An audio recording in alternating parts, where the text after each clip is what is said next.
any more than you were right. They're just ghosts inside the dream of a life that we don't know.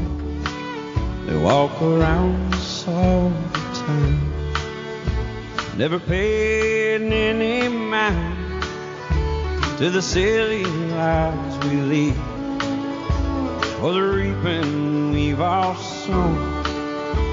There's a cup of coffee waiting on every corner.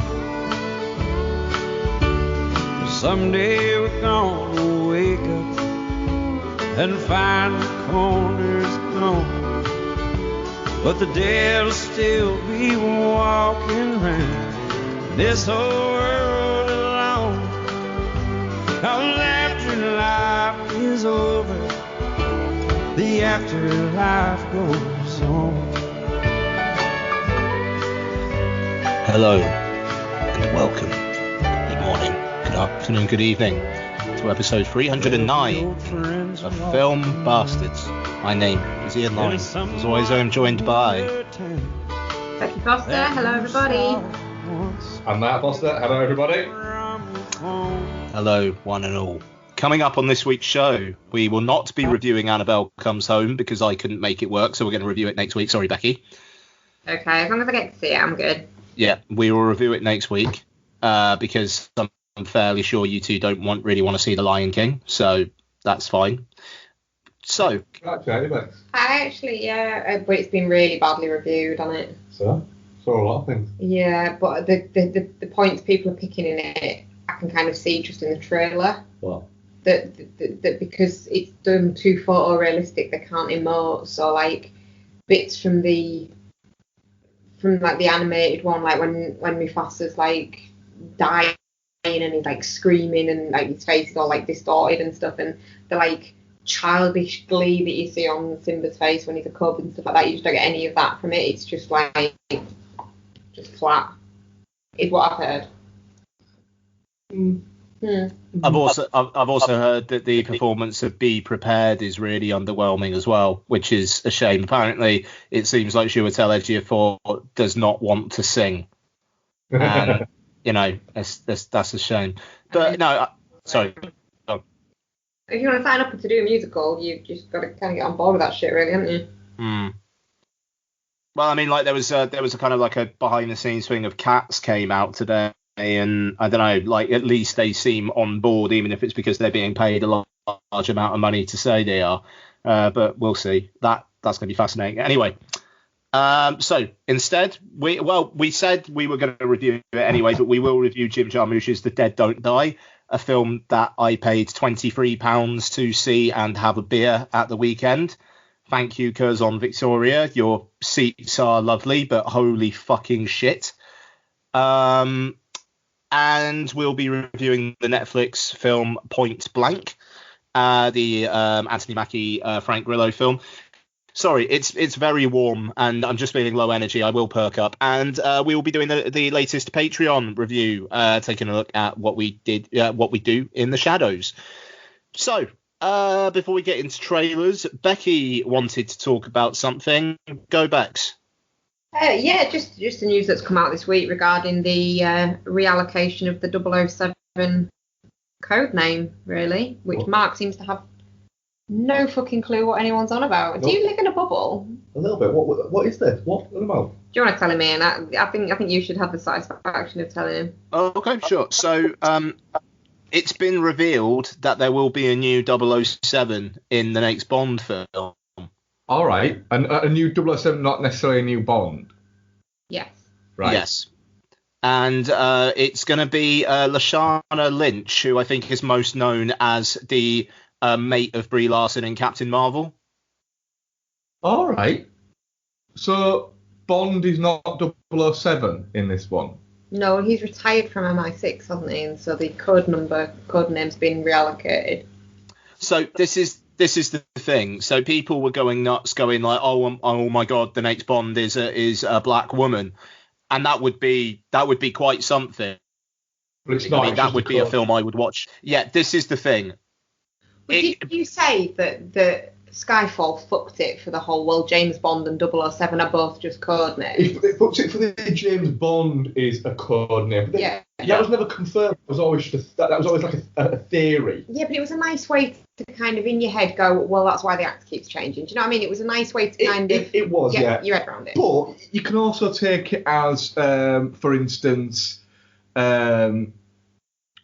there's different iterations of Spider-Man and different iterations of Batman and things like that. It becomes they don't continue from each other. Though, it doesn't continue from, what is it? Moonraker has fuck all to do with Casino Royale. No. I'm saying they don't have to interlink. They can be, right, this is Daniel Craig's version of Bond, whereby it's not a code name, it is his. He has a backstory. Next guy, this is his iteration of Bond, and it could be used as a code name, and it's more fun bouncing around like that rather than trying to. I think that adds a little bit more weight to Craig's character there, and why it's no big deal. It's a little bit like it's a bit soft service, really. It's a bit of testing the water, dipping the toe in, and going, we're gonna just give Bond to what is it, and that's what we're gonna do, and then just watch the world explode. But the thing is, post this Bond, they then start making 007 movies. And that'd be a fucking shite. That's not going to happen. I mean, this is blatantly, with the end of Spectre being Bond going off with Lea Seydoux, and him kind of like seemingly happy and retired. Lashana Lynch will be dead by the time the title sequence starts in this film. Well, so we can have his code name back. Yeah, and then he'll be brought out of retirement. Yeah. Straight up, that's fucking happening. It's not gonna be the last Daniel Craig film. Will not be. Sorry, yeah, go on. My prediction is that she's not the. Ian's spot on right. That will be a 007 because Blofeld's apparently still around, isn't he? Apparently. Yeah, apparently Christoph Waltz has been spotted at Pinewood, even though Rami Malek is supposed to be the main bad guy. This is my theory: is Bond comes out of retirement to go back to 007 because Blofeld and associates keep on hunting down and killing each person that is given the 007 code name. So I reckon that she won't have been in the film. She'll be the only 007, but there will have been previous 007s that they put into that code name that have been killed beforehand. Yeah. I mean that's plausible. It's the last Daniel Craig film. It's not going to be Daniel Craig handing over the reins. I mean, and it should, maybe it should be. I haven't seen Lashana Lynch in enough stuff. But it's not going to be Daniel Craig handing over the reins to a black woman. It's not. It's not. I don't. Right. The Broccoli family have that. That is what they have. They have Bond. The what? Broccoli family. Broccoli family. It's totally broccoli. Yeah, but they prefer broccoli. What? All right. Who prefers broccoli? They do. Who prefers broccoli? We do. No. Seriously, you think they say their names are broccoli? Yeah. Okay. But yeah, does Mr. Honsune prefer his name Digimon? I will obviously, yeah. But yeah, that's what they've got. They're not going to risk that property. It really is broccoli. I didn't know that. Yeah. That's hilarious. They're not going to risk this property by doing something like taking, not saying I have an issue with it, but taking the risk of having a Bond that is A, female, and B, let's be honest, going further than that, a black female. They're just not going to do that. It just James Bond and woke audience don't combine. No, they don't. I mean, it would be fucking fantastic if it did, and it doesn't. And I'm not saying I want to keep my Bond male or I want to keep my Bond white. It is the practical and social reality. But because the thing is, the narrative for this, you already know what some reviews are going to be like. It's going to be like, oh, it was so exciting having Lashana Lynch in the first 20 minutes, and then we had to spend the next 2 hours watching Daniel Craig. This film's shit. Yeah, it is. My issue is the people who will have I have no real connection to Bond at all. I like the Daniel Craig ones enough, but depending on who the next actor is to get for it, I might not bother. And that is, they might get, for instance, if they cast Henry Cavill. I don't mind Cavill, but I think if he was a Bond, he'd play it as a very straight Bond. For instance, if they cast Richard Madden, which I can't see them doing, but if they did, I wouldn't bother. It just wouldn't bother. Because it would. There were certain parts of Spectre of the last one, wasn't there? Yeah. There were certain parts of Spectre that felt a little bit like a BBC drama. If they cast Richard Madden in there, it would just be a BBC drama that cost $200 million. I won't be watching that. I'd give Cavill a go. I like Cavill, but I think if he did Bond, I think they'd make him. I think they wouldn't let him have a playfulness with it. I think they'd make him play it like this. That's the thing. It was like if it was like Man from U.N.C.L.E. level playfulness in a Bond film, as it would have been in like the 60s or 70s, Henry Cavill would rock the fuck out of that. Oh, Henry Cavill would be ideal for Bond, but if they would let him go, right. But I don't think he'd take it. Well, it depends. Henry Cavill, if they offered him enough money, would take it because he likes money, and he's outright come out and said, "I really like money." But I mean, like to be fair, he's filming the Witcher series at the moment. I don't think that's because he likes money. I think it's because he fucking likes that. He likes video games and he likes that fucking world, and I'm sure he's getting paid handsome. Oh yeah, honestly, that's I'm not criticizing him. It's just he likes. He said, "I like money. I like being wealthy." Yeah. Do you know what? Fuck it, fine. You've made a shitload of money. Why not enjoy it, mate? It's fine. He's not a prat with it. It's just he likes taking private jet places and things like that. Not very good for the environment. You fucking so what? I'm very much on with the environment thing, but Emma Thompson, for instance, taking a private jet from LA to London to then go to a climate change protest is a bit like, oh fuck. Yeah, that actually happened, didn't it? Yeah, that actually happened. That ranks right within fucking vegans going to Glastonbury. It is the same fucking thing. Yeah. The thing is, though, Henry Cavill is very, very clever with his carbon offsetting, though, because he works out how much his private plane use will go versus how many women he has to murder who really, really like eating beef and so don't produce methane. Actually, on a serious note, Ian, actually, which is true. I better actually say I was joking. But yeah. On a serious note, Henry Cavill did actually... He's not murdered anyone. Did actually bar... Well, you don't know that. I don't know. No. Please don't sue us, Henry Cavill, for saying you didn't murder people. Because you might... Ian said that he did. Fair enough. Henry Cavill... that was part of his carbon offsetting. So, you know... So those bastards deserved it. Yeah. Henry Cavill actually bought Orlando Bloom's eco home off him. So he does care about the environment. Yeah. Unless he bought it just to rip out all the eco shit. He just set fire to it. He's got a fucking petrol fridge. Like that fucking Renault advert that you see at the cinema where everything's got petrol. That's just his fucking, what is it? Electric car. Yeah. Yeah. Well, that was a tangent. Yeah, how did we get onto that? You and your Bond thing. Bond. No. You and your woke Bond. No, it's not me and my Bond. It's not a property that I have any interest in whatsoever. I'm interested to see what they do next with it, though. Whether they do it as a reboot. I'm not particularly invested in where they go with it, but I'm interested to see where they go with it. I'm interested to see if how the film pans out, because just so far it seems to be the film nobody actually wants to make. Craig can want to do that, does he?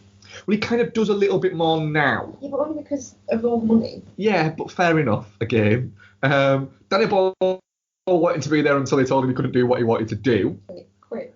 What's his name? Who's directing now? Would prefer to just be playing Video games. Yeah. It's. I mean, they did that weird like press conference where all they did was reveal a load of posters that looked like somebody knocked them up in their lunch break. It's It is becoming the snake eating its own tail at the moment. The Bond franchise. Yeah. Okay.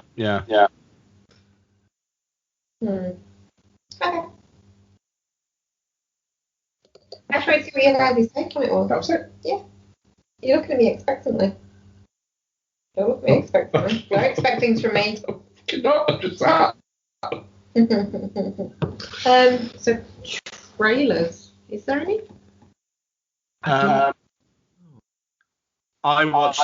just watched the trailer for an awful looking thing, Fighting with Fire, the John Cena, Keegan-Michael Key firefighters looking after kids comedy, which I'm starting to feel sorry for Keegan-Michael Key because he's Keegan-Michael Key and Jordan Peele's Jordan Peele. Yeah, it is a little bit. It does feel a little bit like if you could rewind like 3 years, you'd have probably gone on and pointed at him and gone, he's the one who's going to have the bigger career going forward because he's the more, out of the two of them, he's been in slightly more, and now Jordan Peele's won an Oscar.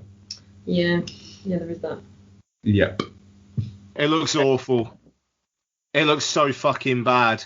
Does it? I don't mind John Cena in things. I think he can be quite amusing. He's in that Blockers, isn't he? Yeah, which is a lot of fun. Him being in the new Fast and Furious just is such. That's really I don't know. It's boring casting. Wait, he's in the new Fast and Furious. Are they still on with the next two? Yeah, Fast and Furious 9 comes out next year. So, but that's not got The Rock in it, has it? No, it's like it's Vin Diesel and the other crew apart from The Rock and Jason Statham. Wow. So literally, it is just Hobbs and Shaw are going to go off and do their, what is it? What I will say is it is weird seeing the Hobbs and Shaw trailer and they're having that big fucking battle at that power station and you're going, that's in Selby. Oh, really? Yeah, it's a Selby power station. Oh, wow. Yeah. And so you look at going, no, nothing that interesting ever happens in Selby. It's all just people with web feet. I feel like it's probably not set in Selby. I don't think it's set in Selby, no. So I doubt it. Yeah, there's that. That film is going to be amazing. It's only a couple of weeks away now. It's so close I can almost taste it, and I can't wait. It is not long away. I'm so fucking excited for Hobbs and Shaw. I'm excited for it. I'm also a little worried. Don't get me wrong. The third act, that third act, which looks like it's all going to be set in Hawaii, could go very, very, very, very wrong. And yeah. I'm a little bit worried that it's going to turn into Hobbs and Shaw. Yeah, I'm looking at it going, that third act looks very much like, you know, where you're watching Tango and Cash and then you're going, this is a bit mental. Jack Palance has literally had somebody just make that entire fucking maze for those rats just to prove this weird little point. This is a bit mad. He's a bit mad, isn't he? Oh, look. Now Kurt Russell's in a dress. This film takes some weird fucking turns and then it just gets into a lair and it just goes mental. And you go, I'm on board with this, but I can see why people might not be. I get a feeling like with Hobbs and Shaw, it's a little bit like they've gone, right, what can we do next? We're going to do this. We're going to do this. And we're going to do this. And there was nobody there to go, maybe we shouldn't do that. I'm just going to take beers in with me. I'm going to do a John Wick 3 and just get trashed. It's that's probably going to be the right way to go. I have a feeling that it's going to be one of those ones where audience views are going to be sky high on it, and critics' views are going to be fucking rock bottom on it.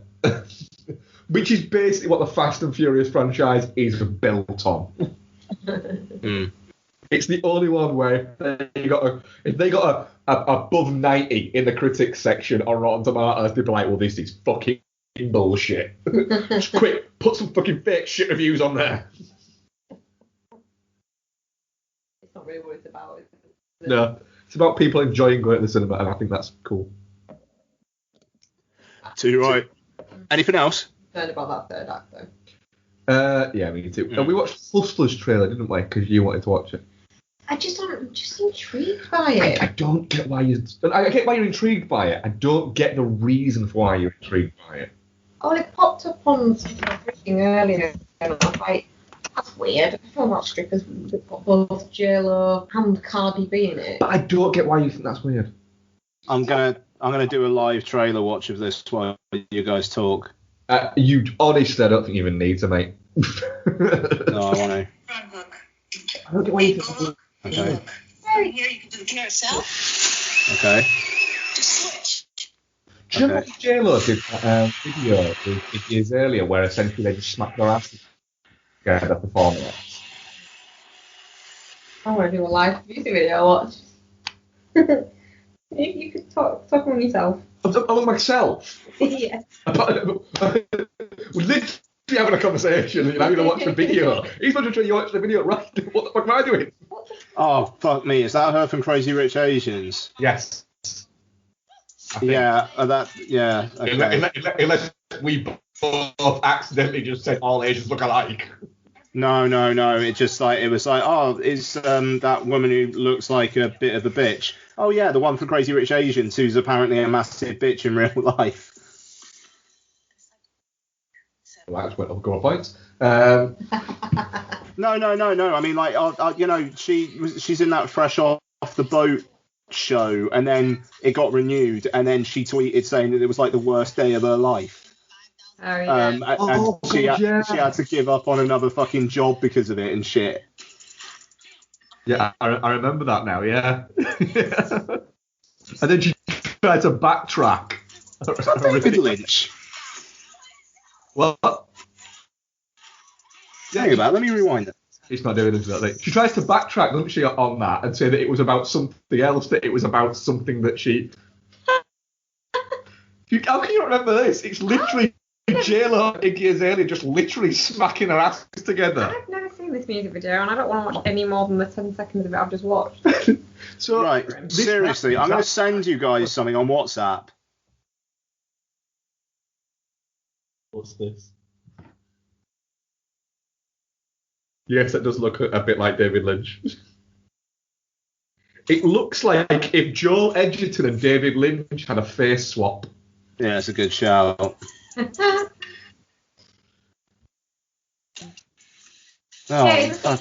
Apparently, just kind of like. What? She's a grown now. She doesn't need to do something like Hustlers. But she still does like her Las Vegas show where she parades around in her underwear. She just criticism, but she does crave that kind of attention, and her going, ooh, I can be in a movie with Cardi B, which means I can also get a song out with Cardi B, and then the young people will like me again. Well, yeah, they probably will. This looks... I don't know. That's... Fair play. That's not for me. No. I'll watch it. Is that because there's strippers in it? Yeah. Yeah. There was one trailer I wanted to talk about. Go on. The King's Man. The prequel to the Kingsman films. I haven't seen that. Yes, Ralph Fiennes. And directed by Matthew Vaughn. Is that directed by Matthew Vaughn? Yeah. Oh. I didn't even know that was happening.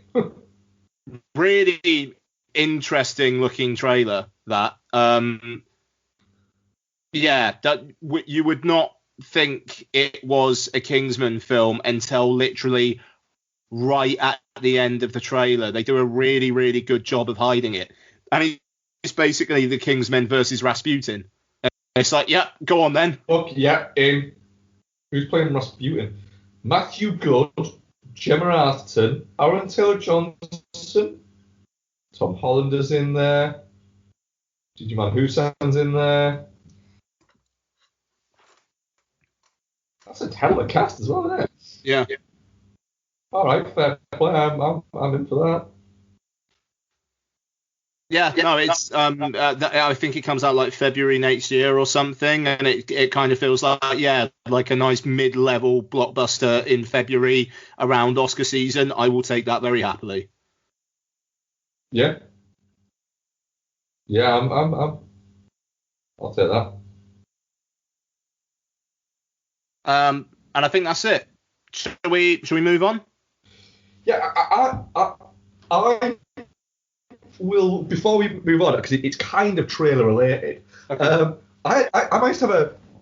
Would you call it? You weren't there, but I told you about Max. Would you call it a discussion or a disagreement or an argument or a telling off with a gentleman in the cinema? An enlightenment of a gentleman of a certain age. Yes. So, I went to cinema to see Dead Don't Die. Dead Don't Die. And Triple D. And it was I went quite early in the morning, like Tuesday morning, and I'd noticed a guy walking into the cinema and thought, there's no way that guy isn't coming to see a Jim Jarmusch movie this morning, because he looked like that. And he was maybe in his mid-60s, but he was wearing an Arrow T-shirt for the Chuck Norris movie. I keep getting it wrong if I say it out loud. So let me just find which Chuck Norris movie it was. Missing in Action. He was wearing a T-shirt for that, for Missing in Action. I think it was an Arrow one. And the trailer for... Bear in mind, there was only me and him and a guy who was sat with his headphones on during the trailers. The trailer for Angel Has Fallen came on. And after that trailer finished, he literally just went, ugh, that looks terrible. I sort of said, like, look at that there, bud. He's like, oh, it's just more flag-waving American claptrap, isn't it? I was like, dude, you're wearing a Chuck Norris T-shirt. Like, well, yeah, that's like cult camp action films from the 80s. It's like, literally, that film there, that is what that is now. Like, Gerard Butler is not taking these movies seriously, trust me. And then managed to convince him that he should watch them, to which he said he would. You helped him. Yep.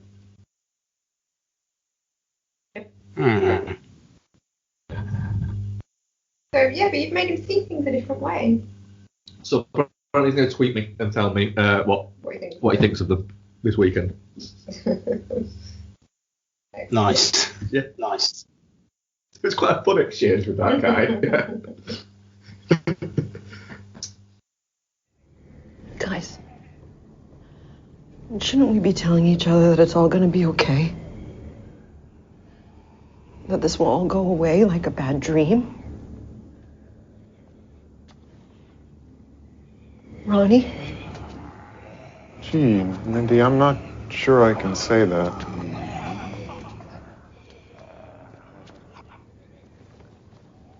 Cliff? Please? It's all gonna be okay, Mindy. Maybe it'll all just go away like a bad dream. I doubt it.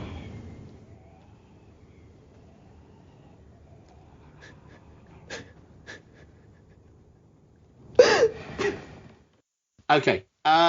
So The Dead Don't Die. As you were talking about The Dead Don't Die. So Bex, you didn't manage to see this? No, we didn't think we were going to both be able to get to it, and Annabelle did we? And then so you went to see it on the daytime when I was at work.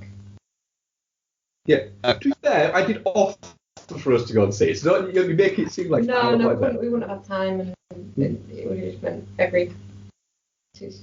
too much. Okay.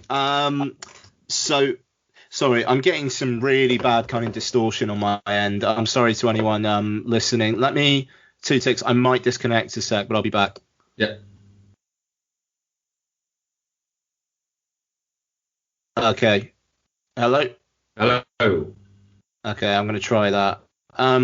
Okay, so The Dead Don't Die is directed by Jim Jarmusch and stars Bill Murray, Adam Driver, Chloe Sevigny, Steve Buscemi, Selena Gomez, Tom Waits, Iggy Pop, Carol Kane, a bunch of fucking people. I mean, the cast is stacked. Danny Glover. Sorry? Danny Glover. Oh, Danny Glover, of course. Yeah. Andy Jones. Caleb Landry Jones, yep, absolutely. Just the kid who just got cast as fucking Elvis in the Baz Luhrmann thing. Oh, yeah, he's in there as well, isn't he? Austin Palmer, I want to say his name is, or Yeah. something like that. And considering the look he has in this, yeah, all right, he's got that. He's got a kind of a look like that, hasn't he? Yeah, that's it. Yeah. Yeah. So, okay, so the Don't Die. Zombies in a small town. Tilda Swinton's in it as well. Yeah, can't forget it. To be fair, you can't really forget Tilda Swinton in this film. Zombies coming along because of the planet coming off of its axis. Bill Murray, Adam Driver, and Chloe Sevigny are police officers who are just kind of like patrolling the area. It's almost plotless.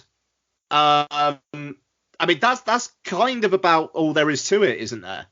Isn't it? The plot basically is that the world's axis has been thrown off, so daylight and nighttime are all over the place, and it's caused by polar fracking. And that is kind of causing essentially the dead to rise. No, good. Okay, so Mark, what did you think of The Dead Don't Die? Opened Cannes, quite an underwhelmed response there, but the trailer got some kind of like some traction. My wife asked me, is that actually a real film? So yeah, I mean, it hit a nerve, but it's kind of done really shit. Opened at a number 11 this weekend. And, zombie movie in mid-July, what could go wrong? But Mark, what do you think of The Dead Don't Die? I really liked it. It moves along very much at its own pace. I have a mixed relationship with Jim Jarmusch, but very much from the opening of this movie where it almost opens up in a mildly Coen-y way. But then the minute you have Bill Murray referring to somebody as Hermit Bob, and then I thought, there is no way Hermit Bob isn't going to be Tom Waits in this movie. It has to be. And then it was. And then Hermit Bob telling him to fuck off. From where? From a tree was quite amusing. And I was like, all right, I'm on board. And then the exchange of fourth wall breaking between, I remember all spoilers all the time, guys. The fourth wall breaking between Adam Driver and Bill Murray of the song being, well, it's the theme song. I thought, all right, this is what we're in for going forward. I like the fact that it never tries to move at any pace whatsoever at all. The opening where they're driving through the town and it is literally giving essentially stereotypical small town things. So it's going, here's a gas station, here's a motel, here's a diner, and all these things was a lovely touch. But yeah, we'll get more into it in a second. But I had a great time with it, to be honest. I really enjoyed it. Ian, what did you think? Yeah, I mean, I thought it was a film where Jarmusch got told that the cast were all available, but he had to start tomorrow, and he still had 30 pages left, and he hadn't done a decent edit on the rest. I thought it was a bad film. I mean, I'd seen the trailer, but I thought Jarmusch was taking the piss, in all honesty.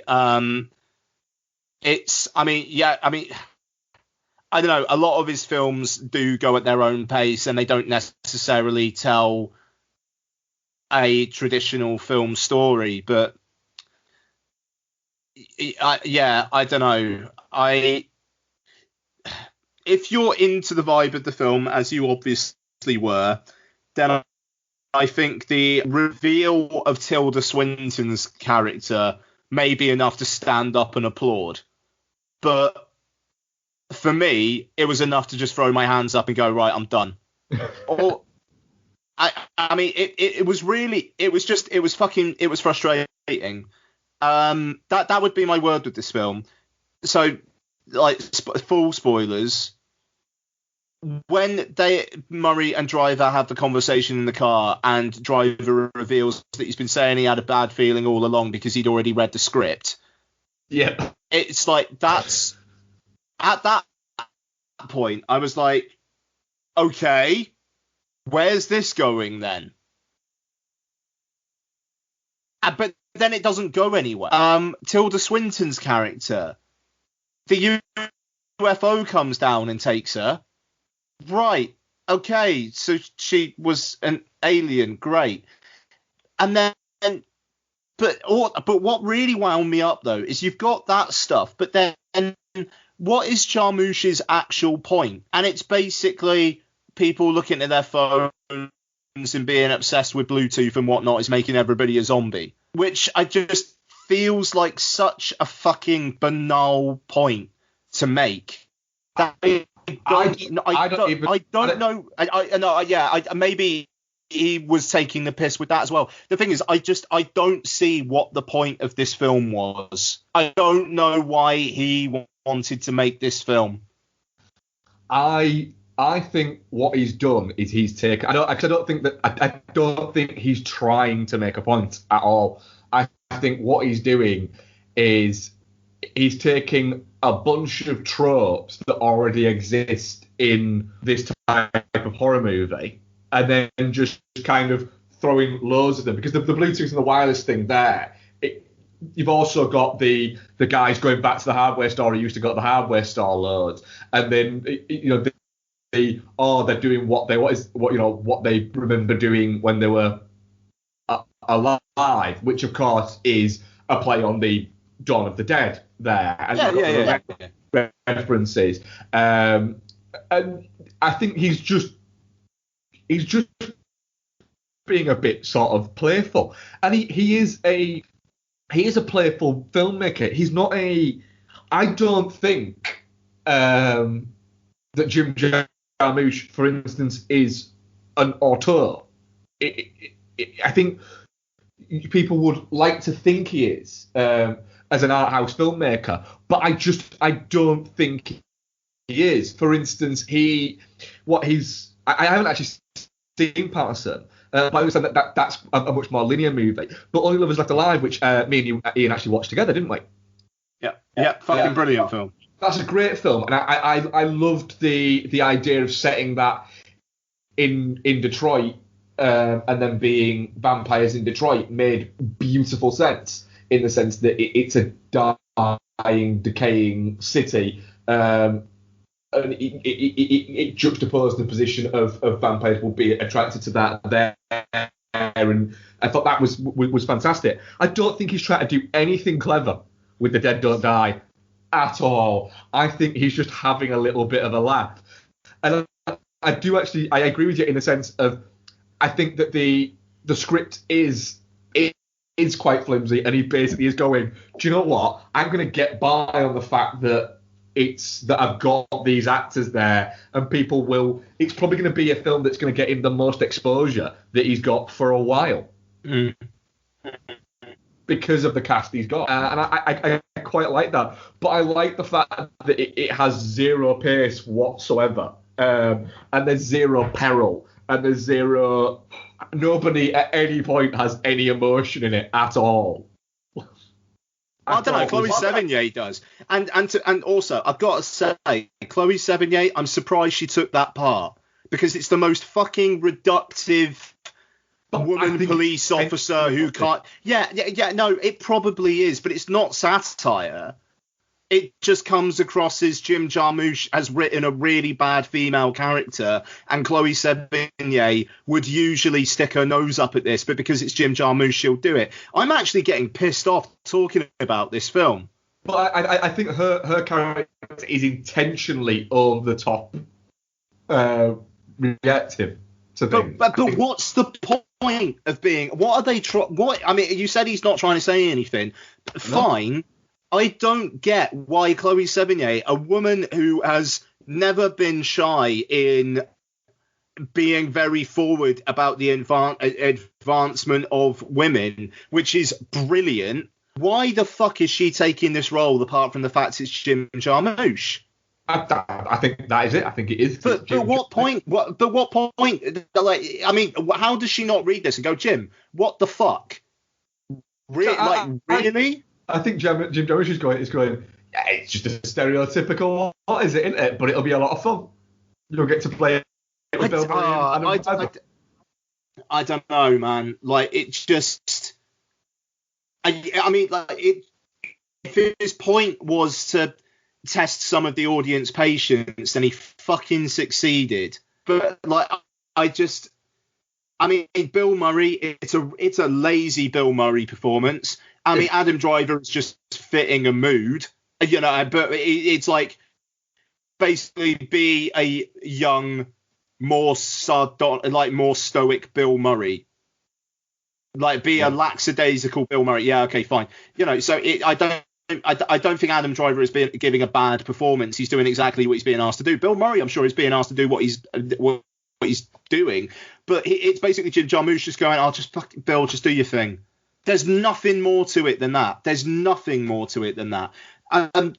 The three kids, that whole fucking subplot, like, what the fuck was that they did? Like, apart from the one of them having the running joke of knowing exactly what was going on all the time, what the fuck was the point of that? They crossed that road at that one point, and then they're out of the film completely. It feels like there's a bit missing there, because intentionally, as they cross that road, there's a zombie in the background going towards where they're going. Oh, great. I don't know. It felt half baked. It was fucking lazy. I mean, I was pissed off about having to pay the price that I paid for it, but I watched it in a really nice setting and had a beer. And by the end of it, man, when those credits come up and it's just like, right, everybody's a fucking zombie these days, right? Well done. That was fucking, like, I don't know, man. Like, it feels like Jim Jarmusch was actually trying to say, I mean, shit, it's on the cover of Sight and Sound last month, you know, so at least people seem to think it has something to say. And what does it have to say? You think it doesn't have anything to say? No. And you know, and fair enough. And I think that in a weird kind of way, I think Jarmusch, I think he's playing about. I think he's prattling around and playing people, and because people will be aching, or what is it, to find out what he means, and this means that. And I think Jarmusch is just going, nope, don't. Just fancy making a zombie movie. But at the end, that fucking speech by Tom Waits, it does seem like he's trying to say something, and it's banal shite. But don't you think that whole bit feels completely out of sync with the playfulness of the rest of the movie? Well, no, I mean, like, to be fair, 2 minutes beforehand, you had Tilda Swinton going off in a fucking UFO. But that wasn't in the script. Oh my god!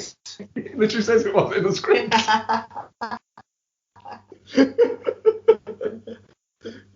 But you must have enjoyed Caleb Landry Jones saying about the Psycho. Well, no, there weren't bungalows in the hotel in Psycho. Yeah, no, fine, yeah, cool. I don't know, you know, you've got that whole fucking sojourn with Selena Gomez and friends. It's like gently taking the piss out of Caleb Landry Jones, and then being at that fucking hotel room, and then they're dead. Seriously, it felt. Sorry. Larry Fessenden walking around going, "Kitties." Yeah, no, fair. Yeah, okay, yeah. It's fun to see Larry Fessenden interacting with the actors that he interacts with in this film. It is, and there are moments of fun in it. I did have some laughs. It was like I say, it just seemed like Jarmusch was told the night beforehand, right, you've got the rest, we need to fucking see a screenplay tomorrow. It doesn't matter what any old shit you put in it, we just need something. And then he went for it. And I will say again, the Chloe Sevigny character annoyed the fuck out of me, more so because you've got an actress like Chloe Sevigny fucking doing it. It's a piece of shit, Mark. Ian, what about Wu PS? Yeah, brilliant. What about Posey Juarez?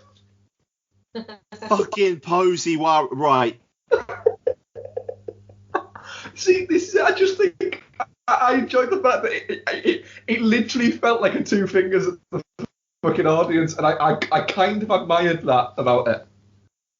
But it's like, I don't know, if it was a fun zombie comedy, I tell you what, if it didn't have that fucking end speech and actually I don't know, had scenes, had characters, there were so many characters in this film that just kind of seemed to be like, right, they're introduced and then they're killed. And it's like, right, okay, so is it just that he takes pleasure in having them there and doing their little scenes before they're killed? Is it essentially like a coffee and cigarettes kind of thing, where it's a bunch of individual scenes with zombies then eating them all? Because if it's something like that, if it was structured like that, I could maybe get on board with it. But this film is telling a narrative of the dead coming back to life because of polar fracking, but then in the end, the dead eat everybody. But you know what? Everybody's a zombie anyway because everybody's addicted to fucking Wi-Fi. Fuck off. I don't think he does ever claim that everyone's addicted to Wi-Fi. But but that speech at the end talking about how, like, who are the real zombies or whatever the fuck it is. It just, I mean, I get that you had fun, and I'm glad that you had fun. But this is the most annoyed I've been talking about a fucking film on this podcast in I don't know how long. Did you like the difference with the zombies, with the fact that their blood was like dust? That was a nice effect. Wasn't it? Yeah. You're just baiting him now. A little bit. No, I mean giggling himself in. Because the thing is, I can absolutely see why most people seem to dislike this movie, and I absolutely can. But you know, I'm going. I am saying, do you know what? I had fun with it, but nothing Ian said is wrong at all. No, I mean that like I said, man. If you're into its vibe, I could see how you'd get a kick out of it. But it was a swing and a miss for me, man. Like hardcore. Yeah, that which is fair. Like I say, I do have a feeling I am going to, as quite often, I am going to be in the minority on this one. I am really good. I didn't see it actually now. But I had a good time with it. But like you said, I think part of that is because I was very much on board with it.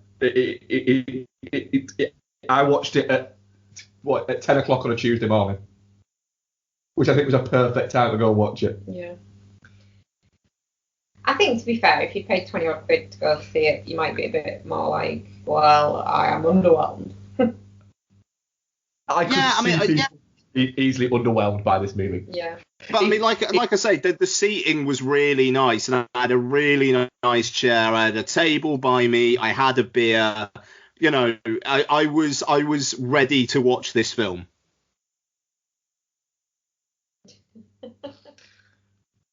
There was a big hint at some Bill Murray, Carol Kane necrophilia at one point as well, which was a little odd.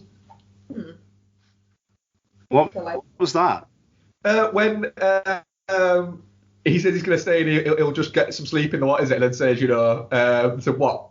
In the cell next to Mallory? And he's like, yeah, I'll reminisce about old times. And they kind of look, they give him a look to go, are you going to try and fuck it? Oh, that's a read. That is. Oh, there is a definite look from them. Yeah, It's not the mouth it comes out of, it's the mind it goes into, Mark. I'm fine with that. No, I had a good time with it. I had a really good time with it. It was 4 out of 5 on Letterboxd for me.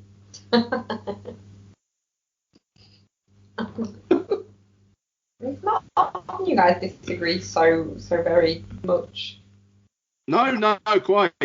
And it's probably better for the podcast, but it's a shit film. So you're shit on it. I'm definitely not shit. Of course you are. Yeah. Speaking of underwhelming, shall we do Point Blank next? Yes, we shall. That was a great segue, and I'm going to get a drink and I'll be right back.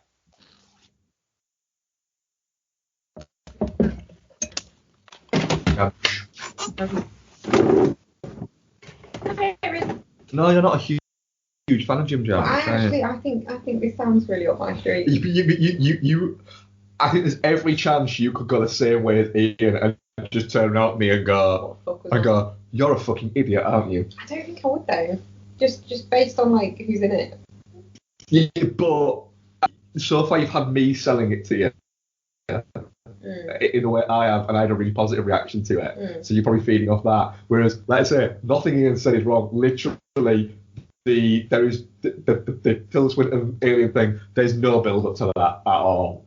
It just happens. It's like, all right, fair enough, cool, yeah.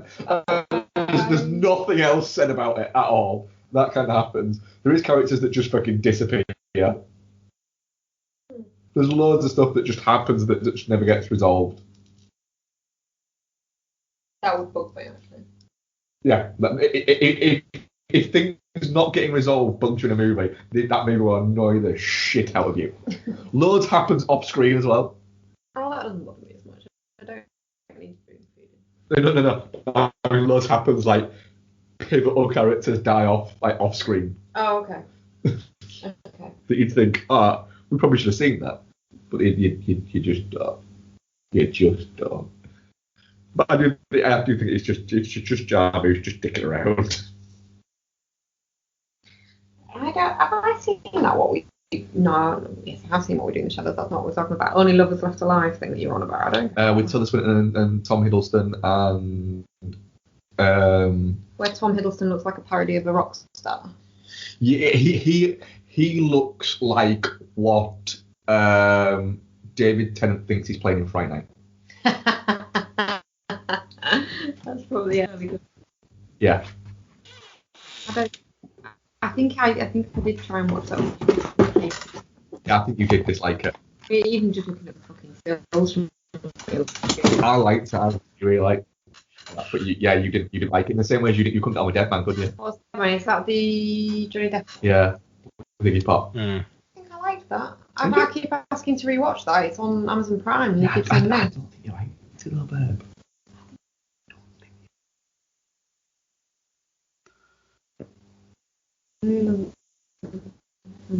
Yeah, I think you did try and watch When Lovers Left Alive.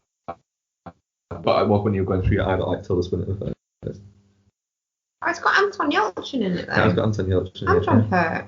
And John Hurt, yeah. Mia Wasikowska in it though. Yeah. Oh man, I was on a course in London on Monday, and one of the girls there was the spit of Mia Wasikowska. Yeah. Yeah, very odd. Like fucking like the spit. Like nice girl and everything. Like, sorry. You sure it wasn't? Like she was like incognito. Researching for a role. Yeah. Yeah. No, I don't think so. No. Just like it. As in insurance sector. don't work in insurance. You've said that more than once. I don't work in insurance. I know it's not. Yeah, Fucker. Yeah, it's pensions, isn't it? Might be. You can't tell me off fucking saying the wrong thing, what is it? But your company does sell insurance, right? Doesn't it? He won't talk about his job on the podcast, Mark. You know this. Company, though. I'm not saying I name the company, but the company does sell insurance. Sure. Name it, Ian. Name and shame.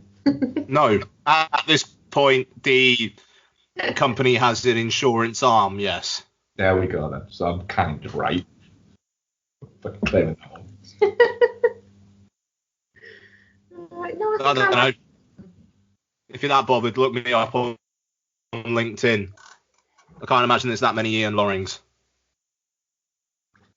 Anyway, that was uncomfortable. Thank you, Mark. You're welcome.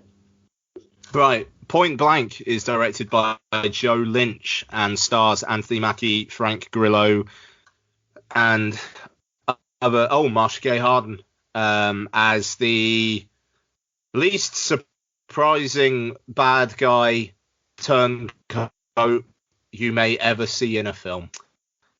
Point Blank. Right, Sorry, yeah, go on. Yeah. We'll get into that. Yeah, because you are spot on right on that one. What are you doing? I'm doing the podcast, babe. What are you interviewing? Sorry? What are you, interviewing? I'm not interviewing anybody, babe. I meant movie. Sorry? What movie are you Talking about a daddy film. Oh, okay. I just wanted to see him. Okay. How was your day? All right? Yeah. Okay. Right, I'm going to carry on now, babe, if that's okay? Okay. All right, I'll be done in a bit, okay? Okay. All right. You just pulled a feather off that thing. Yeah. Good job. Bye. I know, it was a good job. Just trying to be encouraging. All right, bye. Love you. Okay. Oh, Sorry about that. Oh, that was so cute. Sorry about that.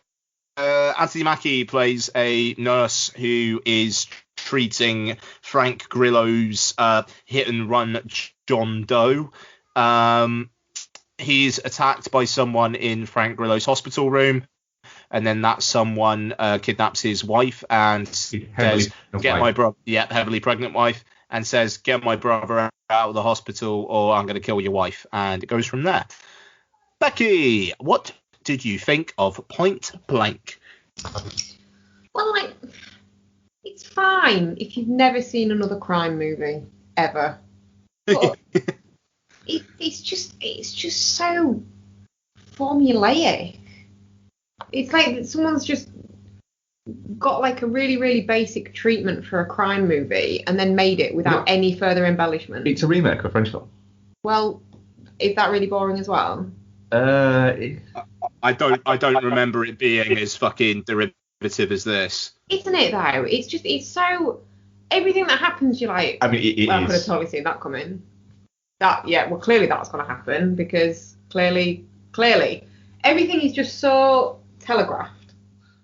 But it's not bad. It's not original enough to be bad. But I honestly we watched it last night and I already can't remember any fine details about it. Apart from the fact that I just like Frank Grillo and stuff. But that's it. That's all I've got to say on it. I honestly, there's not much else to say on it. If you like really, really bland, formulaic crime movies, you'll love it. That's me done. Out. All right, fair enough. There isn't really any more to say, is there? There's nothing. I fucking hope so. I've got to talk about it. But genuinely though, there's nothing it does that hasn't been done a bazillion times before. The flash drive thing, we've seen it in so many movies. And the cop is corrupt and it's actually her that's led the operation. It is like Ian says, it's just derivative.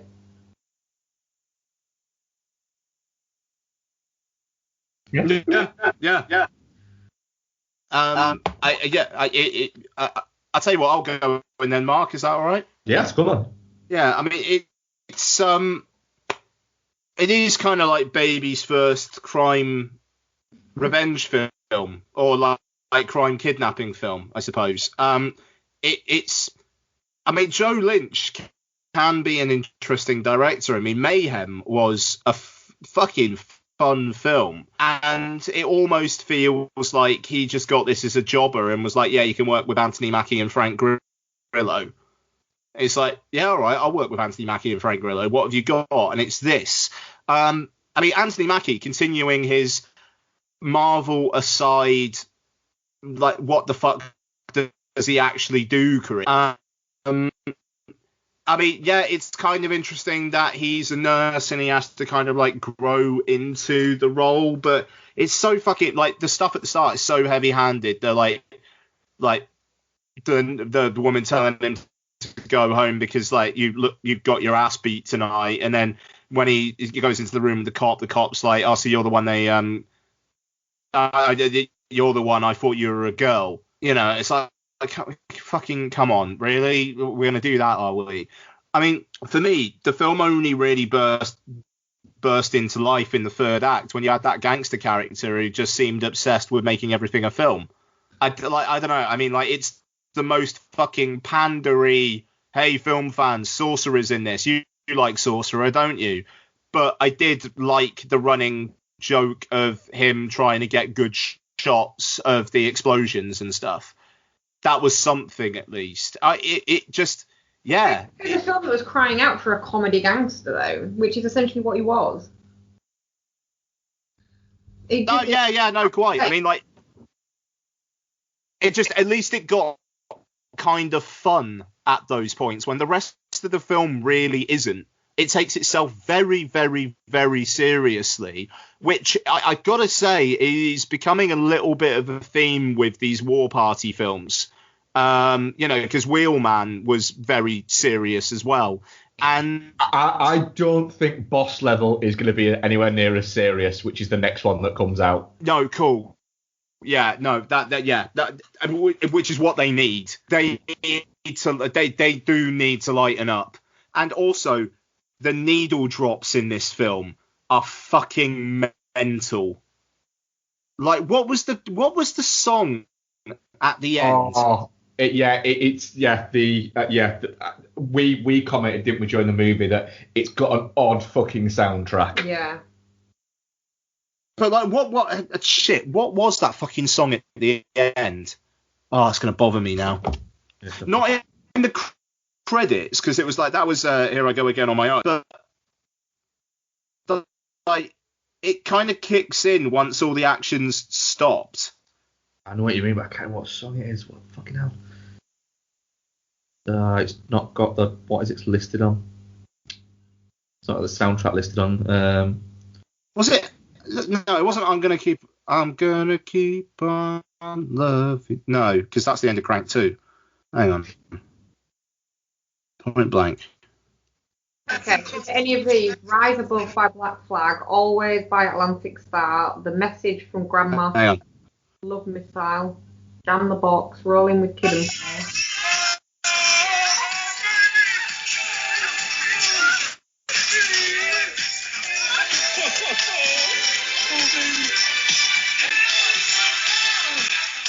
Look of Love.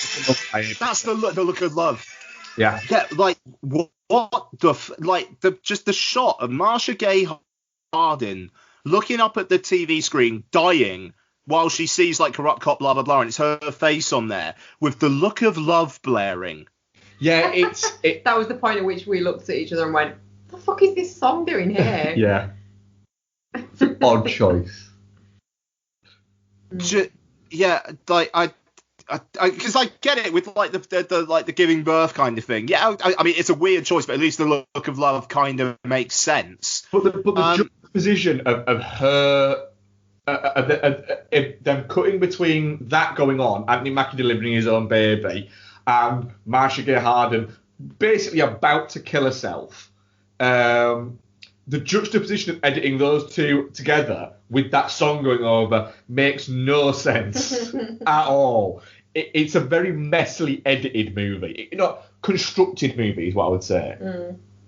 Yeah, I don't know. It's like I kind of said with Dead Don't Die, but more in the post-production. It's like they said, right, this is going on Netflix, like 13th of July, no, 12th of July, and Joe Lynch is like, does it really have to hit a release schedule if it's on Netflix? Yes, this is a summer film. This is a Netflix summer film. It must release mid-July. Yeah, we don't have as much sway as Scorsese. Yeah, no, quite. I mean, Mark, what do you think? It's an odd one in the sense that it's not crap because it at points is quite fun. I think I think it's messy. It's really messy. I don't think the editing's great in it. I don't think the construction of it is fantastic. I like Joe Lynch as a director. I think Knights of Badassdom is a fun movie. But I like seeing Marcia Gay Harden as, like you say, Ian, the most obvious, oh, she's a wrong 'un. But I think Marcia Gay Harden seems to be having a lot of fun with that. I wouldn't fuck with Marcia Gay Harden at all. No. But I think that the movie gets along on the fact that I like watching Frank Grillo in stuff, and he's charismatic in stuff. Yeah. I think when he's doing that, and you've got this weird, seemingly charisma vacuum that is Anthony Mackie. That's hard. It is there in that. It's like you're looking at Anthony Mackie and going, he should be more charismatic.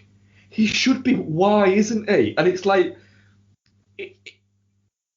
he basically is the character that he's playing, where you're looking at it going, oh, yeah, he is a little bit wet. Yeah.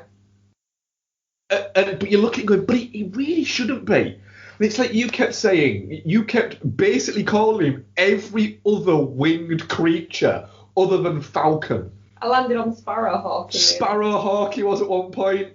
Tweety Tweety Bird, which was my personal favourite. And it was just because you couldn't remember he was called Falcon. No. And I could only remember he's called Falcon because throughout it I was going, the fuck is he called in the Marvel movies? And he's been in like 9 Marvel movies. Oh, he's so forgettable in them though, isn't he? And he is, and it literally is like if you met him in 4 or 5 years' time, because he's still going to be in them, I think. And he went. He's taking over Captain America. And he went, oh, I was Falcon in the Marvel movies. You go, Who? I don't think you were. Who? You go, Captain America's mate. Oh, his pet, his sidekick. What, Ant-Man? Like, no, they don't get along. It's like, I am not picturing you at all. It's like, I'm in loads of them. The passing you left. You're the guy from the GIF. Of course you are. Were you in them more than that? Yes. I don't think you were, mate. It does feel like that's going to be a thing that's going to happen to him. He's so forgettable in the Marvel movies. He is, isn't he? Yeah, he is. And it's because he has zero charisma. I have a feeling he might have charisma in real life. It just doesn't come across in his movies a lot. But yeah, it does feel like it was a little bit, like you said, like they put it together really quickly. Like Joe Lynch didn't get the email that said this goes live on the 12th of July, and he went, oh shit, does it? Oh fuck. All right, cool. I can do this. I can do this. Like, there you go, done. I say the woman in the PT Cruiser in the car wash is clearly someone's mum. Yeah. It's clearly either Joe Lynch's mum, Joe Carnahan's mum, or Frank Grillo's mum. It is somebody's mum, without question. But I think this is the whole War Party film. It's do these movies for... They're basically doing what Blumhouse did with horror. They're going to do with action thrillers. Yeah, but Blumhouse did it well. Yeah, but we remember that now, that they did it well. But we that's because we're so far removed from the first 4 or 5 years of some really ropey fucking horror movies. I don't remember any of those. We watched one... there was a lot in the early days of just ropey stuff. Yeah. And I think that's what they're going to try and do. I mean, they've just signed with Summit Entertainment in China, so they're going to get bigger budgets because they need it. They need it. Massive star out in China. Anyway. No, he's like a bona fide massive star in China. Like China's Tom Cruise or something. Not far off it, yeah. Was he in those Wolf Warrior films? Yeah, he Wolf was, Warrior 2, yeah, because like Wolf Warrior 2 is like the biggest film ever in China. Yeah, it's a movie that took like 700-800 million outside of Western markets, and Frank Grillo was in that.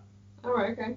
So they're going to War Party are basically saying, right, we're not just going to make American movies, we're going to make some foreign language movies now. We're going to make Mandarin movies in Mandarin.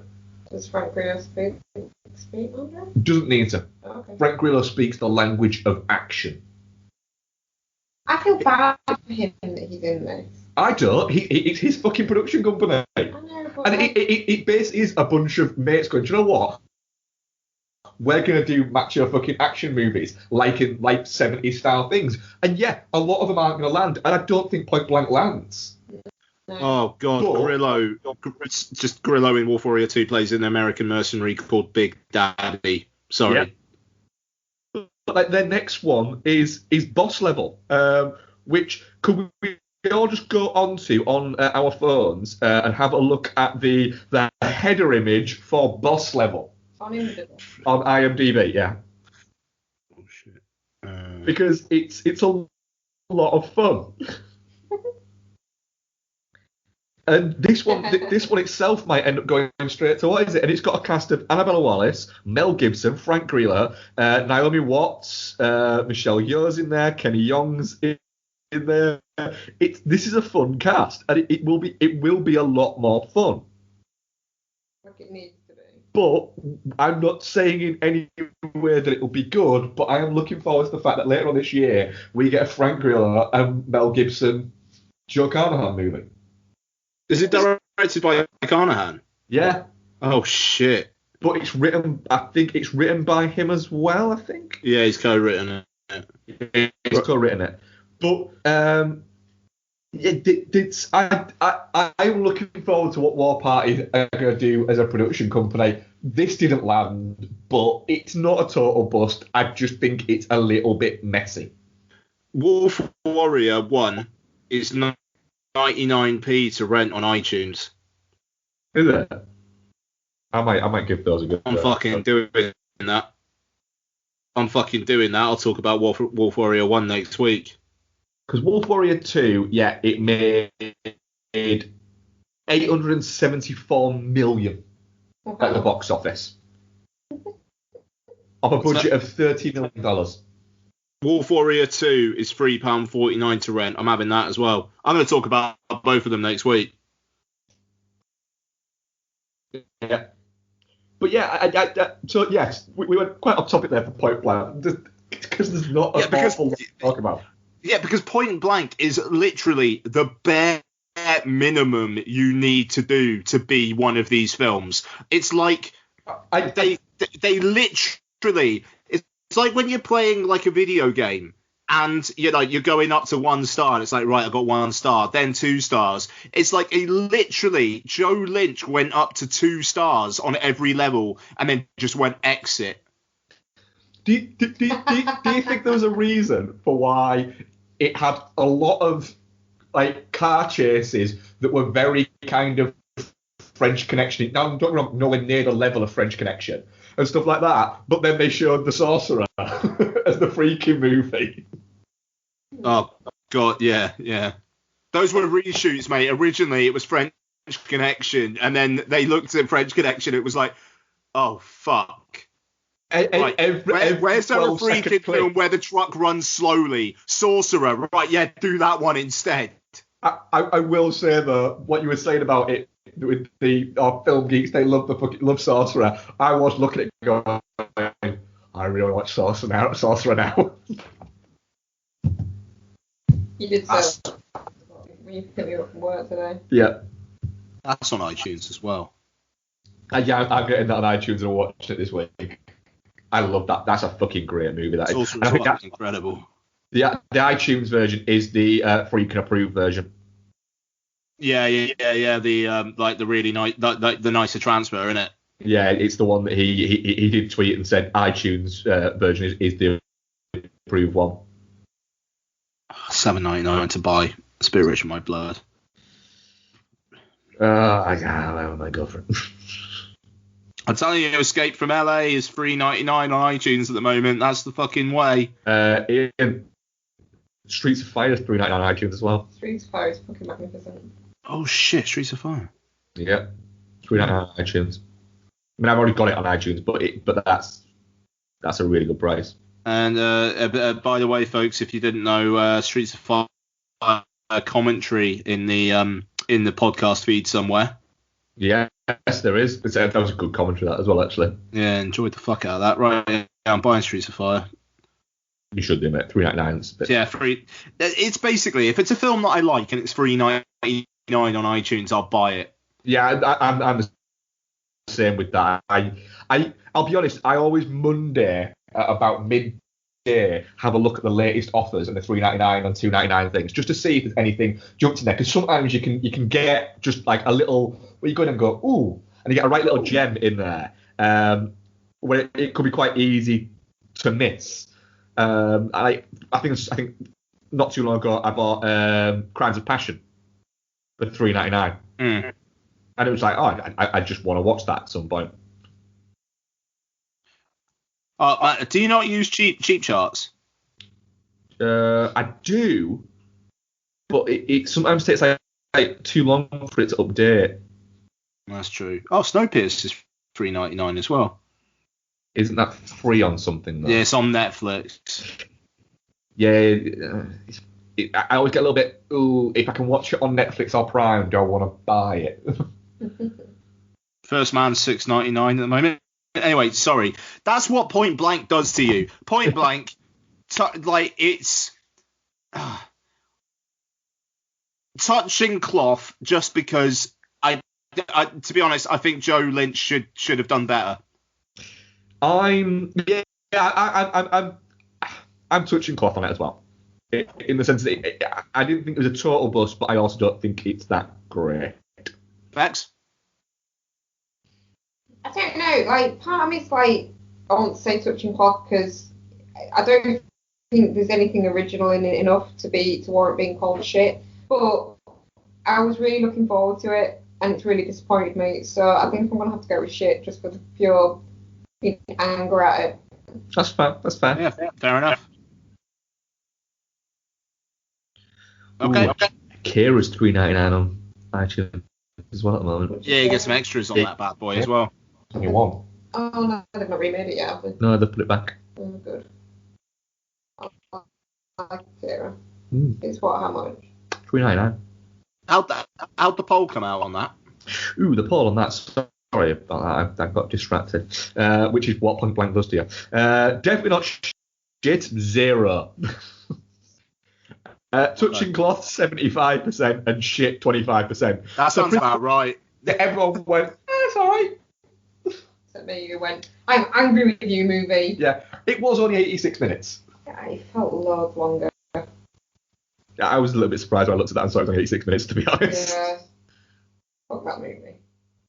So let's do some what we've been watching, guys. What you've been catching up on? I've watched a few things sans you haven't had, Becky. So do you want me to do those first, or do you want me to do those? You do yours first. All my free time that I've had without you has been spent playing Bioshock. So you crack on. I rewatched Vertical Limit because I like snow, and films about mountains. You do really vertical comedy, don't you? I do. It's a weird one. It's vertical limit because you're watching it going, you start off and you're going, God, whatever happened to Chris O'Donnell? I know that he's had a successful career in TV. And I was like, you go, whatever happened to him? Because he was like the next big thing, and he did Batman and Robin, which was a bit shit, but fair enough. Fuck it. George Clooney did the Batman after that, and that was even worse. But then as you go further through it, you start to go, I remember what happened to Chris O'Donnell. It's because he literally seems like a puppy brought to life that's been told no. It's Bill Paxton playing a bad guy, but just it all seems a little bit all over the place. I think it was the film Martin Campbell made before he then went on to make. Or did he make The Legend of Zorro before he made Casino Royale? And it just feels a very Martin Campbell-y movie, to be honest. But I didn't dislike my time with it. Martin Campbell-y movie. Yeah. I also rewatched the Barbra Streisand and Seth Rogen movie Guilt. Did you say rewatch? Yes, I did say rewatch. Guilt Trip is decent, and I would happily rewatch it. Yeah. Do you know what, Ian? I was scrolling, I was like, and I couldn't think of anything to watch, and it was after I'd had a long day at work and then an argument with somebody at KFC. Yeah. You need to stop going to KFC. I do. We've decided we're going to stop going to KFC because. Although we did nearly go. I do really like KFC. I know, but I love mate, but it only brings you misery, man. Like, nah. It does. It does. So, do you want to hear about the KFC debacle? Tell the people about the KFC debacle if you want. So, I go to KFC, and it's quite busy. And so, I use the self-service thing. And I order my food, and then I sit down, and it's still relatively busy, but I'm fine because I'm quite chilled out. I was just being chilled out because I was in no personal rush. So I was like, do you know what? These guys are just getting on with their day, and I don't want to make it worse. And every customer who's going up is just getting a little bit more and more agitated with them. And to be fair, the guy behind the counter is not dealing with it fantastically, and he's being a bit of a dick. And then it comes to my meal getting called out, and I've waited about 20 minutes for it, which is a long time to wait at KFC, but sorry about that, bud. And I go, don't worry about it. And he goes, just get your drink side. Plonks a drink down. Now, I've stopped drinking carbonated drinks, haven't I? You have. And he plonks down a Pepsi. And I just say, oh, is that Pepsi? And he says, yes. I'm like, all right.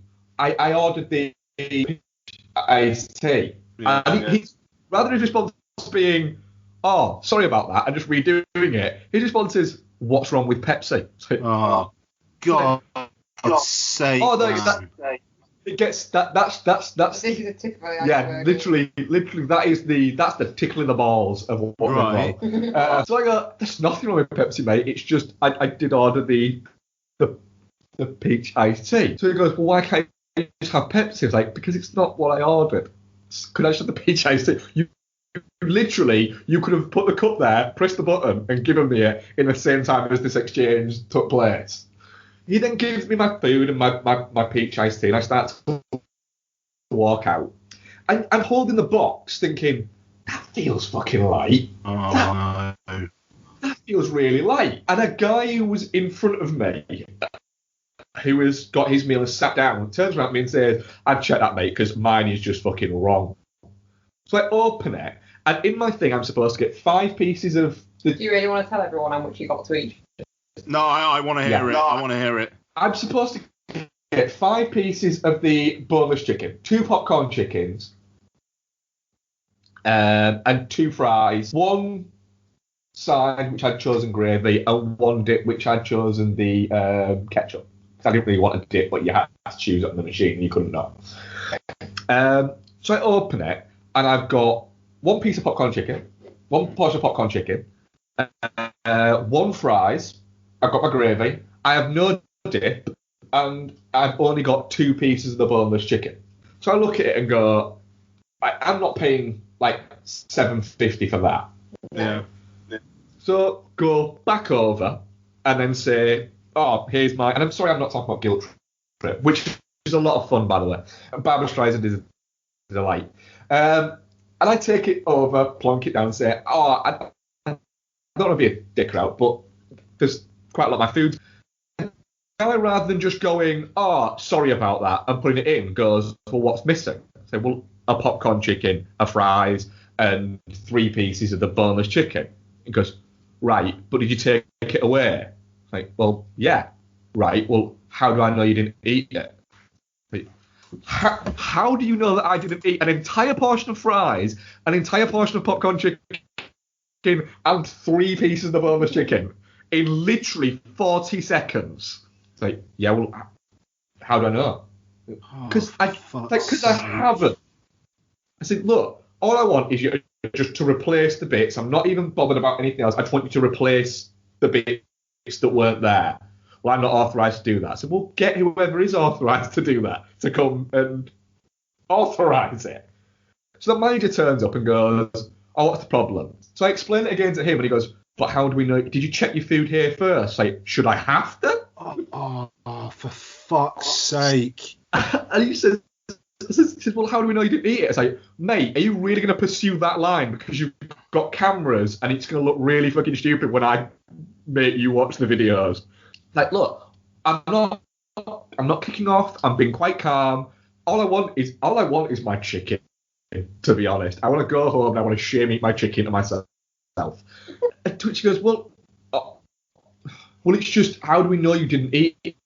It's like, right, starting to get a little bit annoyed now. And he goes, all right. It's like you've now accused me 3 separate times of lying. Yeah. And then he turns round and says, can I get 3 pieces of boneless, a popcorn chicken and a fries? It's for somebody who's complaining. That's what, whoa, hang on a minute. Why did you preface that? Like, what? You prefaced that it was for somebody who was complaining. Like, yeah. I said, wait, that seems to me like they're going to fucking do something to my food. Why? So I turned to the guy behind me and went, doesn't that seem like they're going to do something to my food? And the guy behind me goes, to be fair, mate, that does seem like they're going to like lick his food, spit on his food, or drop his food on the floor. It was an odd way to ask for those pieces of KFC. And I was like, I mean, the people, to be fair, dude, the people of York are backing you up fantastically. Yeah. Like, it was like, it was like, right, that's it, mate. Banged my receipt down and went, money back now. And he goes, no, money back now. To which he freaks the fuck out, gets my box, and just starts fucking throwing shit in it. Right? Whilst opening a till and going, it's a really long process. Did you pay Apple Pay? Yeah, it's a really long process refunding that. I was like, right, I don't care. And he just goes, how? And just gives me £8 out of the till, and he's just throwing shit in my box, and goes, there you go. I was like, all right, I'll go then. So I left with my £8 in cash, despite the fact that I paid on my card, and what I'm now walking out with going, that box is fucking heavy. So Bex is having a sharing a bottle of wine with a friend, aren't you, here? Yeah. So I walk in, a little bit pissed off. It's about 9:15 by this point, isn't it? Yeah.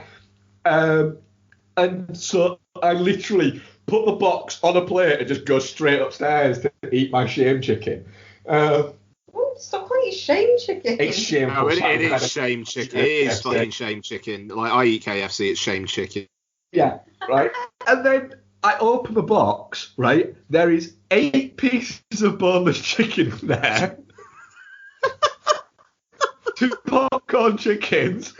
Two small popcorn chickens and a medium popcorn chicken. 3 wrappers of fries, but shitloads more than 3 fries. Right? The gravy, beans that he's obviously just got freaked out about and thrown them in there because they're all over it. They're not even in a packet. Like literally has fucking ladled it over the entire thing.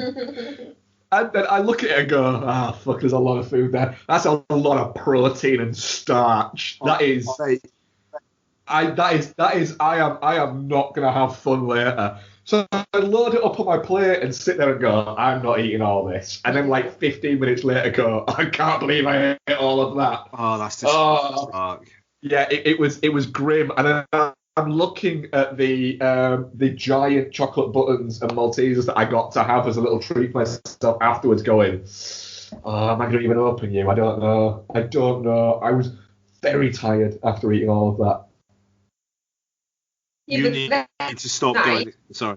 Yeah, last night after going for a pint because I had a shitty day. Get a KFC. And I was like, no, we made a pact. We are not going to that KFC anymore. I don't think they'll let me in. We could go to the Blossom Street one instead. Yeah, Mark, that's just depressing. Mark, they've got your fucking CCTV image, mate. You can never go there again. They will do shit. Yeah, so I said that. I was like, no, you can't go back to KFC. They'll just literally spit in your food. And he's like, well, I was going to send you in. Right, thanks.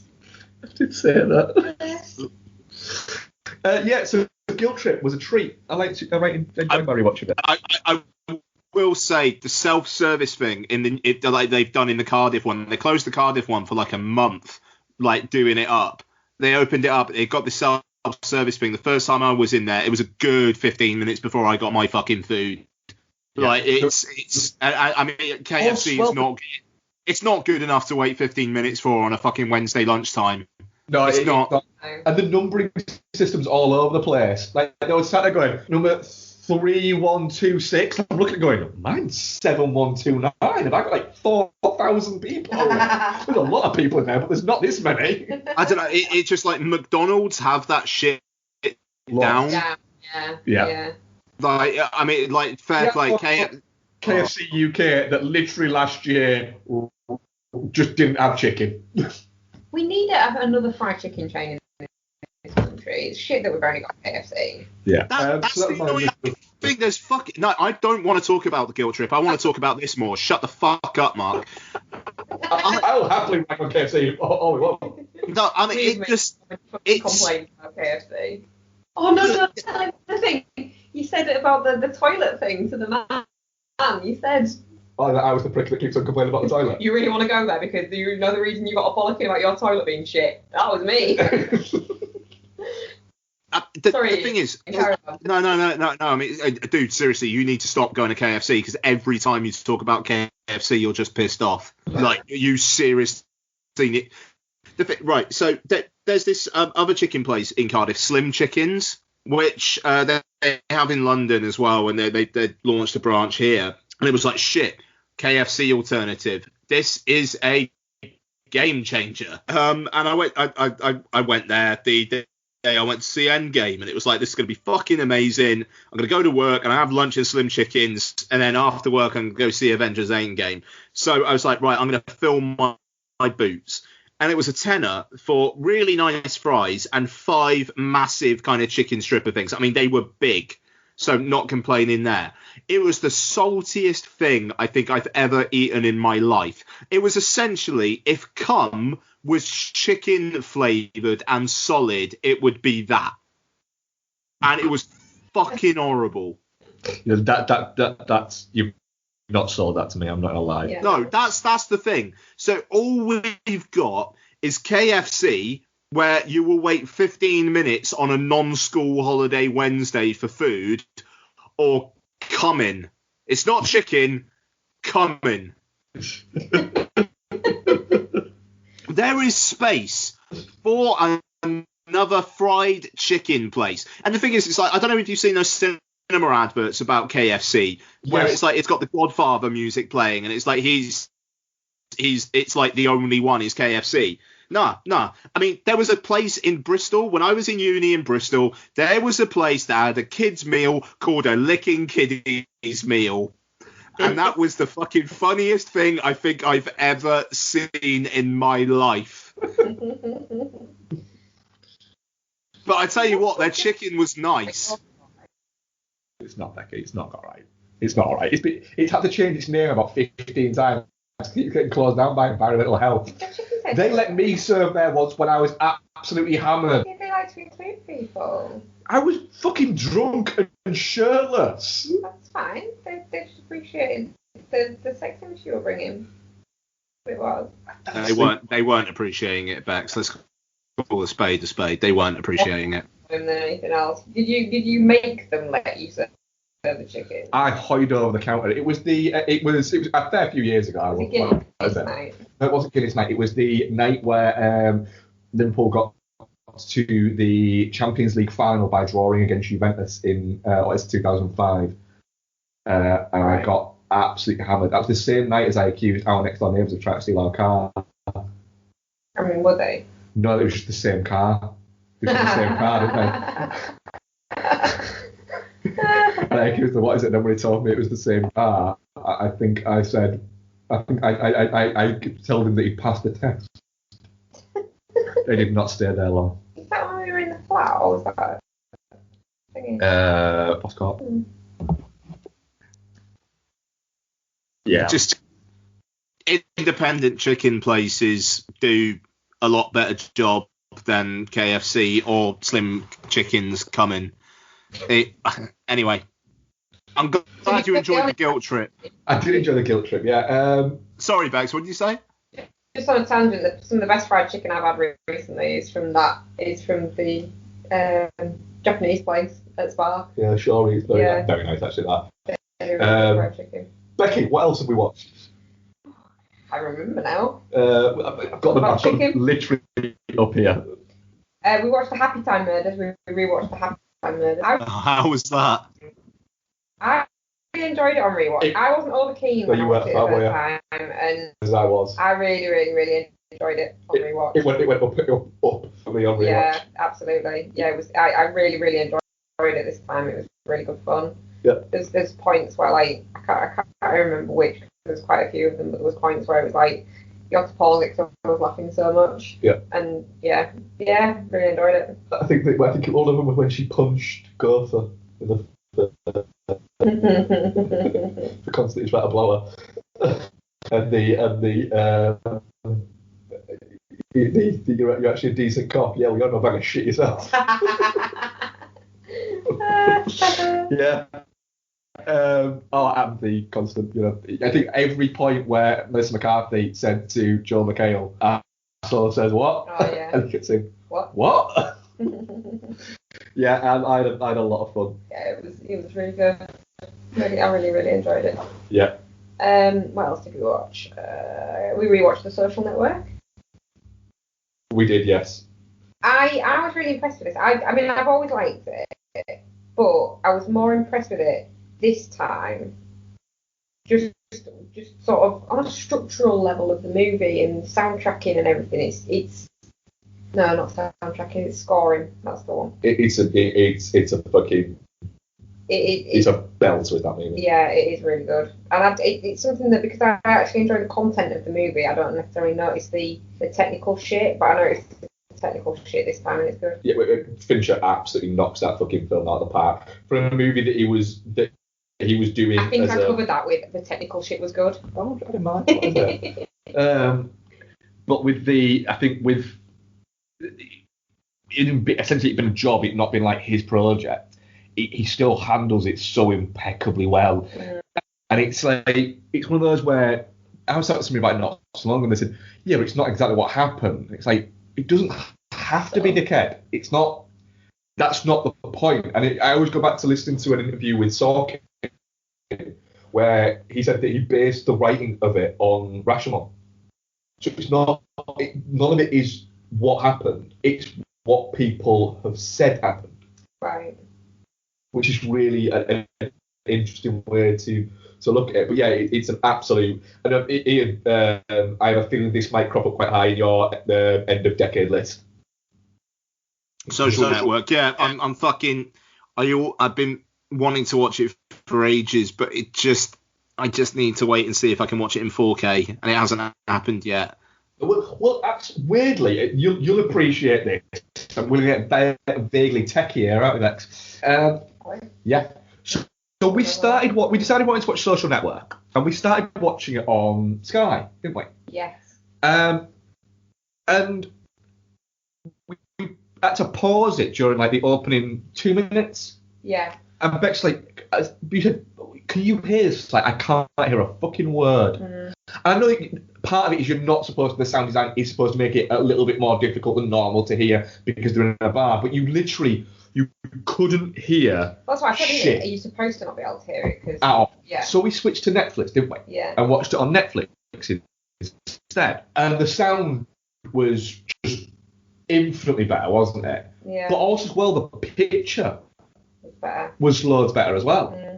And it was just odd that it noticeably like a lot better on the Netflix than it was on the Sky one. Which is ridiculous, really, because you pay £300,000 a month for Sky and like £8 for Netflix. That's football. Eh? That's for football. But like, it's something right though. Yeah, it's a great one in the sense that Jesse Eisenberg's never been better, Andrew Garfield's never been better, Justin Timberlake's never been better. Armie Hammer maybe has been, but he's still really, really fucking good at the way that he pulls off both of them. I think his performance of the Winklevi is very good. Yeah, score is fantastic as an accompaniment to the whole thing. Yeah, the score is great. It's an absolute. It's one that just goes up more and more the more and more I watch it. Definitely. Yeah. That's it. That's it. What you've been watching, Ian? Nice. Okay, so I rewatched Doctor Strangelove in preparation for a visit to the Kubrick exhibition at London Design Museum, which I wasn't able to get to. Grumble. Fucking hotel reception queues, like. Yeah. Anyway, sorry. That is really shit, dude. Mark told me. Yeah, I mean, it's just because like I went on the Design Museum website and they were like, bags little bit dodgy. We're not super happy with people carrying bags in with shit, and I had all my work shit in my bag and like my laptop and all that kind of stuff, and it was like, right, is this going to be just a fucking ball ache to carry this around the Design Museum? So I was like, okay, I'll go check in. I go to check in.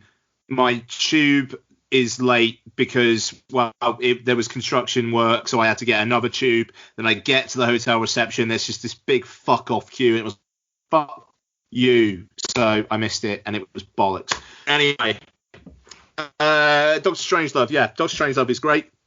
I really, really like the mix of like just really surreal humor, like the General Kong talking about the precious bodily fluids that they will lose if the Russians ever invade the US, and then like the Peter Sellers characters, but then the kind of like the almost like methodical procedural, here are the things that we've got in our kits, and these are the targets we're going to make, and okay, we're running out of fuel, but we could hit this target. It's like, it's not a film that would be made anymore, obviously, and that the end is fucking amazing. I mean, and also the best titles of all fucking time as well. It just really holds up. Doctor Strangelove is brilliant. It is fantastic. Yeah, no, absolutely. And actually, the only other thing for me this week is Juliet Naked. We hovered over this, didn't we, the other day?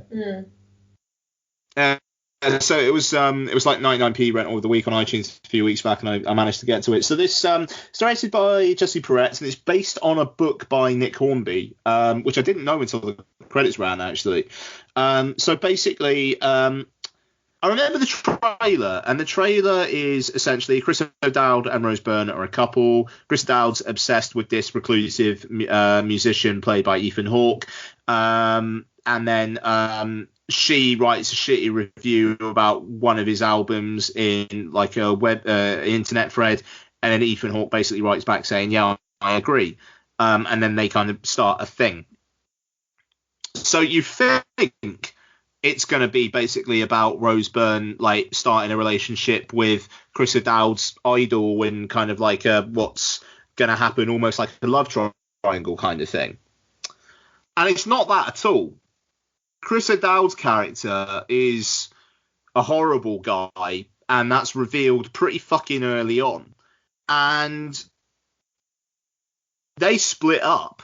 But Rose Byrne kind of like has already started talking to Ethan Hawke, and then they start kind of like a thing after. But Ethan Hawke's character has got a load of shit in his basement as well. Like he's fathered multiple kids by different mothers, and the youngest one he's actually really trying to make a go with. And he meets Rose Byrne, and she really wants to have kids, and she feels kind of like overwhelmed by the amount of ex relationships that Ethan Hawke's character has. And Chris O'Dowd's kind of like, after the first 20 minutes or so, he's kind of in the background. And I mean, I don't know if there's a fault of the film. I think O'Dowd's character is a bit of a catalyst, and there's a sequence where he meets Ethan Hawke's character and they have a discussion about the meaning of his music, and it goes quite wrong. And O'Dowd's character makes quite a good point about, even if like none of this shit matters to Ethan Hawke's character, it meant an awful lot to him. And it's like, okay, yeah, that's a good point. You're a fucking horrible person. That's a good point. And then that's never really addressed again. And then Chris O'Dowd comes back into it at the end for a moment of self-realization by Rose Byrne's character. And it didn't quite. I'd be intrigued to read the book as to whether there's a bit more connective tissue there to really, because Chris O'Dowd's character is a bad dude, but there's elements there that kind of feel like, all right, he's an awful boyfriend, but as a fan of this guy's music, his character kind of actually feels underserved by the film, because the film is more focused on the romantic area. And that's probably right, but then why have this bit where it actually almost makes Chris O'Dowd sympathetic in the first place? It's a bit weird.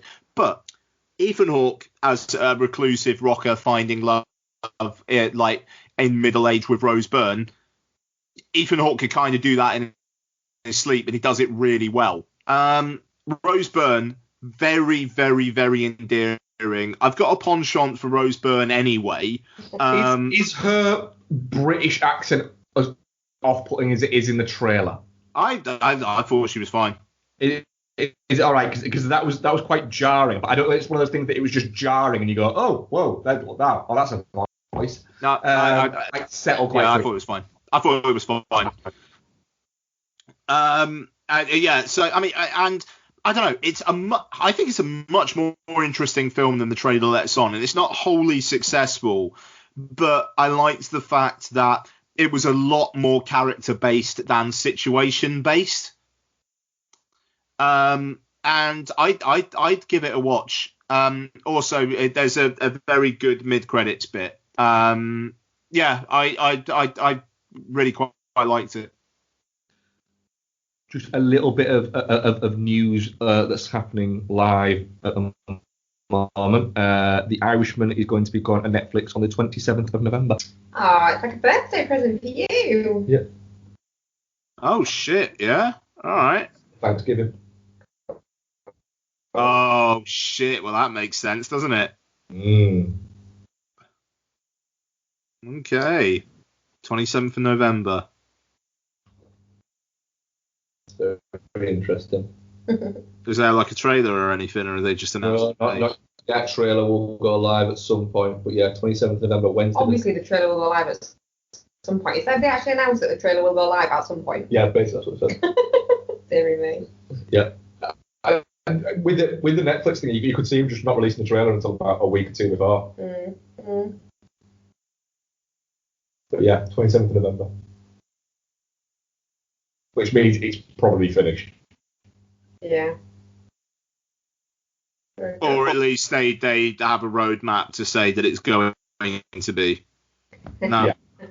Also, well, another bit of live news, because I just saw it on the War Party Instagram feed, is that they started production today on the Raid remake.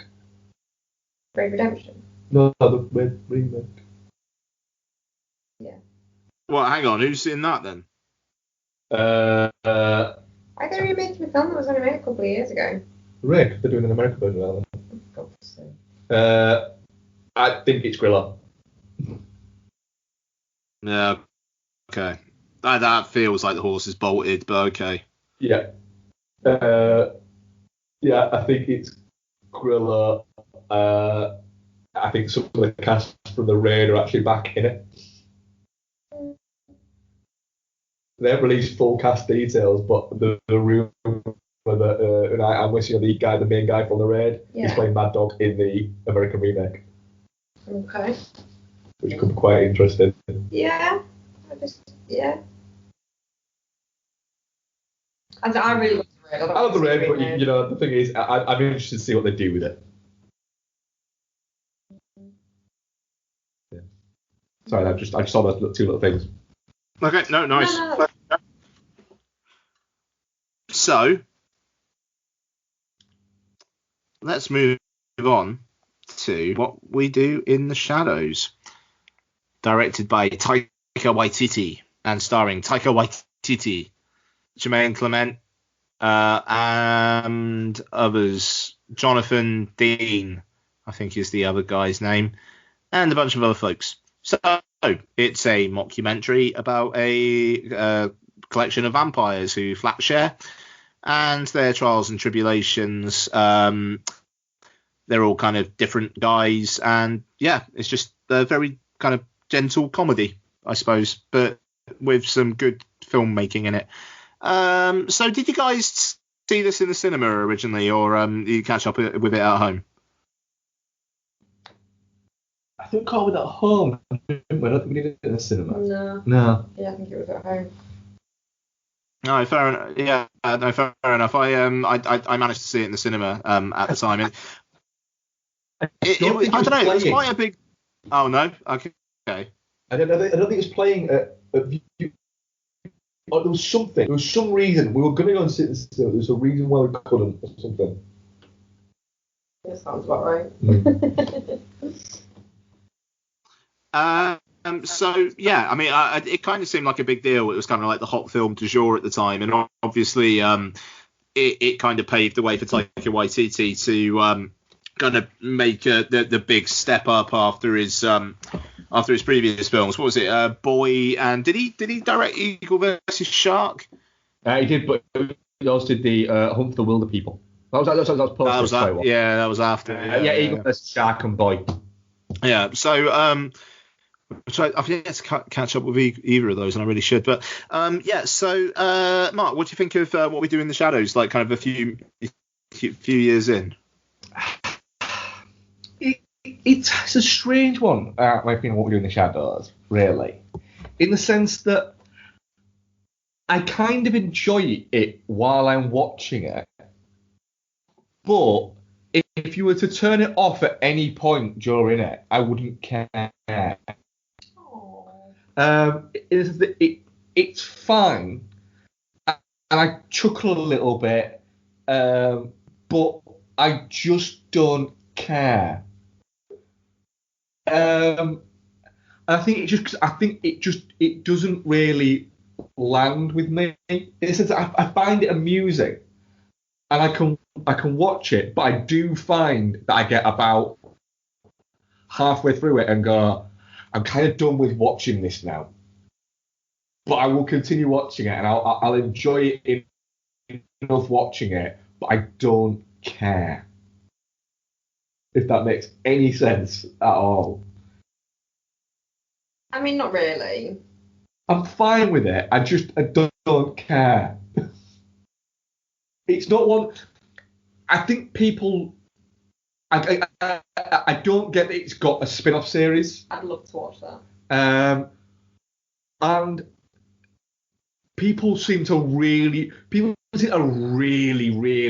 like it, and I'm just like, right, I don't get what's there to really, really, really, really, really like. But it is funny at points. But it does seem to tread an awful lot of the same ground over and over, which, yeah. So I'm fine with it, but I don't think I'll ever watch it again. I actually think it would work really well as a TV series. It fucking is when you don't watch it. It's not on anything. TV. I love it. I love this film. But I do think the only sort of weird thing about it, it feels like it's building to something because you've got. But it's not. You've got this lead up to this party, and you think this party's going to be this real big deal, and then it just kind of. It's in like it isn't. It's in like a scout hall. But it's stuff like that that's just like they've built this. Obviously there's the whole vampire mythology, but they're just kind of surviving in the modern world, and in the modern world, it's like. They couldn't just go around being just scary, evil, proper, actual vampires. So they have parties in like town halls, and they live in flats, and they have to do the dishes. And that is the funny bit of it. And there's so many sort of great quotes in it. Like when you're watching them, they're like honestly like crease me, but like you don't necessarily remember. I was looking through the IMDb quotes section. I just came across the leave me to do my dart bidding on the internet. What are you bidding on? I'm bidding on a table. That's fucking hilarious. Yeah, it is. And I think we drink virgin blood because it sounds cool. And well, think of it like this: if you want to eat a sandwich, you'd want to know no one had fucked it.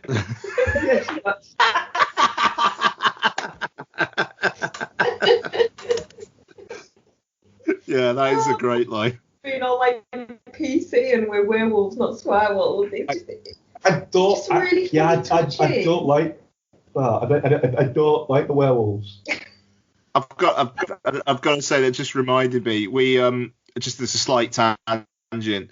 Donna and I went through the first series of Year of the Rabbit, which is this Channel 4 thing that finished just this last week, starring Matt Berry.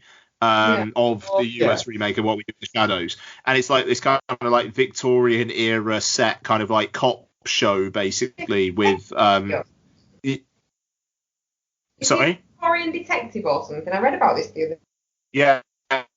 It's like he's a policeman, but and it just like there's a line in that just felt so What We Do in the Shadows. But Jermaine Clements in the last episode, I think Taika Waititi was in one of them as well, if I remember correctly. Because obviously they're all very tight. But there's this fucking line. I'm not going to give you the context, but it was he literally goes, "There's one thing you don't know about me. I got 29 dog shits in my pocket," and then just starts throwing dog shit at this person. And fair play. That is one thing you did not know about that man. And it's like the fucking there's also come out with your hands up or make a loud noise. That he says in the first. He's like trying to find someone, and it's just come out with your hands up or make a loud noise. I don't know. Year of the Rabbit. It's on all four, and I would have watched the whole thing in one night if I could have. It was fucking. Oh mate, so, you know I don't watch TV. Like, but between that and Derry Girls, I have had a very, very good few weeks with TV comedy. But yeah, I mean, just Derry Girls are. It's like it's been quite hot on Twitter, but for a reason. Channel 4 show set during the Troubles in Ireland, and it's just these girls at school. But it's very, very good. But What We Do in the Shadows, the thing is, it is the dialogue. It's those little bits of dialogue. Like I said last week, it's the whole kind of like, I think we should kill them. Well, I want to see if they have any good safety tips first. It's... That whole segment is brilliant, where they're all just like poised in these like kind of really suspicious ways, but he's hypnotized them, but he doesn't know whether it's going to hold, and they're just walking around the house. He's like, oh my God, what's this? And they're all like... Oh, you've got a tin of paint on top of the heater, man. And that whole segment is fucking hilarious. Oh, yeah. The safety tips bit is fucking funny. That cast are just doing like A grade shit all the way through the fucking film. Like, I mean, just even Rhys Darby talking to that one guy about like not bringing jeans because he's going to burst out of them, and it's just like bring a pair of fucking joggers, you know, and like I don't know. It's just the lines are really, really funny, and the good thing is none of it's like pop culture-y. It's like it feels like stuff that lines that will carry on. I mean, like that, like you said, Bex. I mean, the dark bidding bit is fucking amazing. Just the way he says it as well. Leave me alone to do my dark bidding. Yeah, it's just the way he delivers it. It's great. And but then I mean, I think it's also got like moments of really interesting visual shit, like the moments where they trap the people in, and it's like they're running around and they open the door, and then it's like Jermaine Clement. He's really shit at turning into animals, which they referenced a few minutes beforehand. It's the cat. He can't get their faces right. Oh god, it's just on the table hissing at them with his human face. I mean, I mean that's the thing. Just but thinking about it, it is just funny. I mean, Mark, man, like fair play. You know, we've disagreed on things today, and I'm glad that I can be positive on one thing. But what we do in the shadows is fucking brilliant, and I'm sorry you don't think it is. That's the thing. The thing is, I don't dislike it. You're just a miserable bastard. I'm clearly not, because I watched Guilt Trip. But I don't. If Barbara Streisand comedies are more your fucking level, Mark, then I'll get you some slippers. You can wear your socks pulled up to your fucking knees and just be an old fucking boring man. And I'll watch What We Do in the Shadows. All right, hipster, your fucking jazzy fucking 80s jumper. Yeah, you need my jumper alone. I don't know how you can not find it fucking hilarious. I find it funny, I just don't find it hilarious. Well, you're incorrect. Probably, I usually am. But that bit's quite good because you get to see them actually being vampires and actually being a bit scary, and those people are scared of them. Like, for the rest of it, they're kind of cuddly vampires, aren't they? Yeah. Whereas that bit where Jackie brings those people around, the guy that she thought was a virgin because when they were seeing each other when they were 12, he was a virgin. That bit, they actually get to be sort of scary vampires. And honestly, it's so sad when Peter dies. I actually find that bit really sad. Poor Peter. He was a bit of a dick. Why was he a dick? He seemed like a dick. He didn't do anything apart from just stand there. Peter? He's lovely. I mean, he did turn those two guys into vampires. Yeah. I love the way that when I can't remember his name, but the guy who gets turned into the vampire, it cuts to him and it's like, yeah, I'm a vampire, and like Peter turned me into one. It's him and Peter, and Peter is just kind of like gently nodding to what he's saying. And yeah. I really like that. It's like Peter's just this understated guy who just, just like, yeah. And, if he was speaking, he'd probably be like really, really reserved and quiet. But just like every now and then he just goes off on one. Like, and when Peter is burned alive, it is fucking horrible. It is horrible, yeah. He doesn't deserve that. You guys should try the TV show. I can't believe I'm saying that, but you should try the TV show. What's it on? Have you watched the TV show? It's on iPlayer. The whole thing's on iPlayer. Oh, is it? Oh, cool. Yeah, we're definitely going to be watching that. Yeah, because, I mean, it's Matt Berry is essentially Jermaine Clement. I watched, when I started watching this, and I was like, fucking hell, I didn't remember Matt Berry was in this. They do actually look really alike. No, that's the thing, because I'd watched the first couple of episodes of the series, and then I watched the film, and it is like, shit, yeah, that's Matt Berry. Like, I mean, like, that just, like, the general air of Matt Berry is what Jermaine Clement is doing, is what we do in the Shadows. I mean, Matt Berry's been around for years.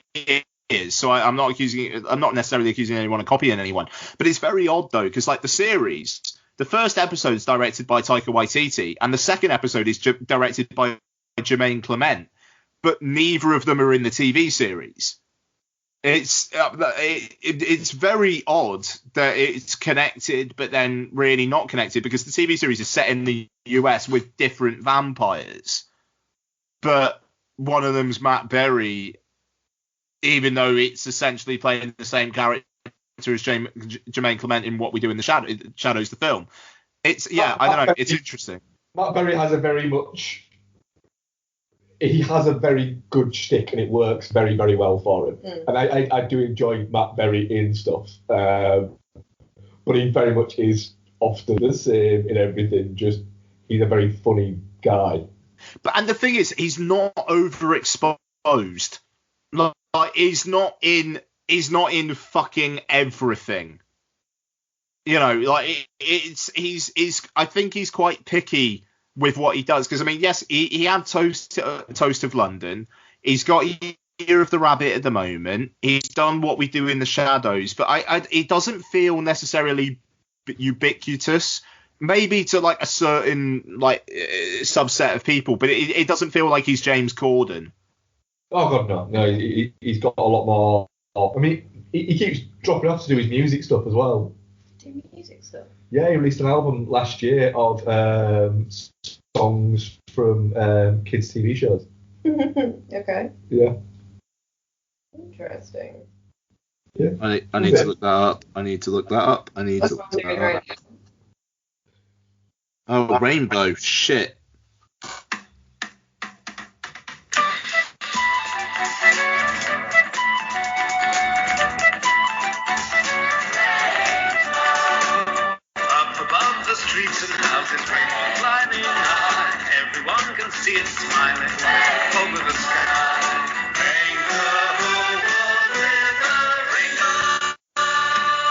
Yeah, that's on Apple Music. That's odd. Yeah. Do you know what? There's that? Blankety blank. 2, 3, 4. Seems to be like 7 albums. Yeah, he was a musician first. Yeah. Yeah. I like Matt Berry. I like it. He's in IT Crowd, isn't he, as well? Yeah. Yeah. Because it was Chris Morris in the first series of IT Crowd, I think, and then Matt Berry replaced him. Yeah. Father! Oh, I love that show. Yeah. But yeah, What We Do in the Shadows, you're incorrect. It's I probably am, yeah. the tour de force. I wouldn't say it's a tour de force. Right, what's that audience? Like, I'm definitely not shit. It's definitely not shit. Yeah. Same. I'm guessing, yeah, definitely not shit. And I forgot to put up all for that. Well, let's just assume everyone thought it was definitely not shit apart from you. Fair enough. What the fuck? How has he done Doctor Who? Does he just do the wows or something? But he plays on instruments as well.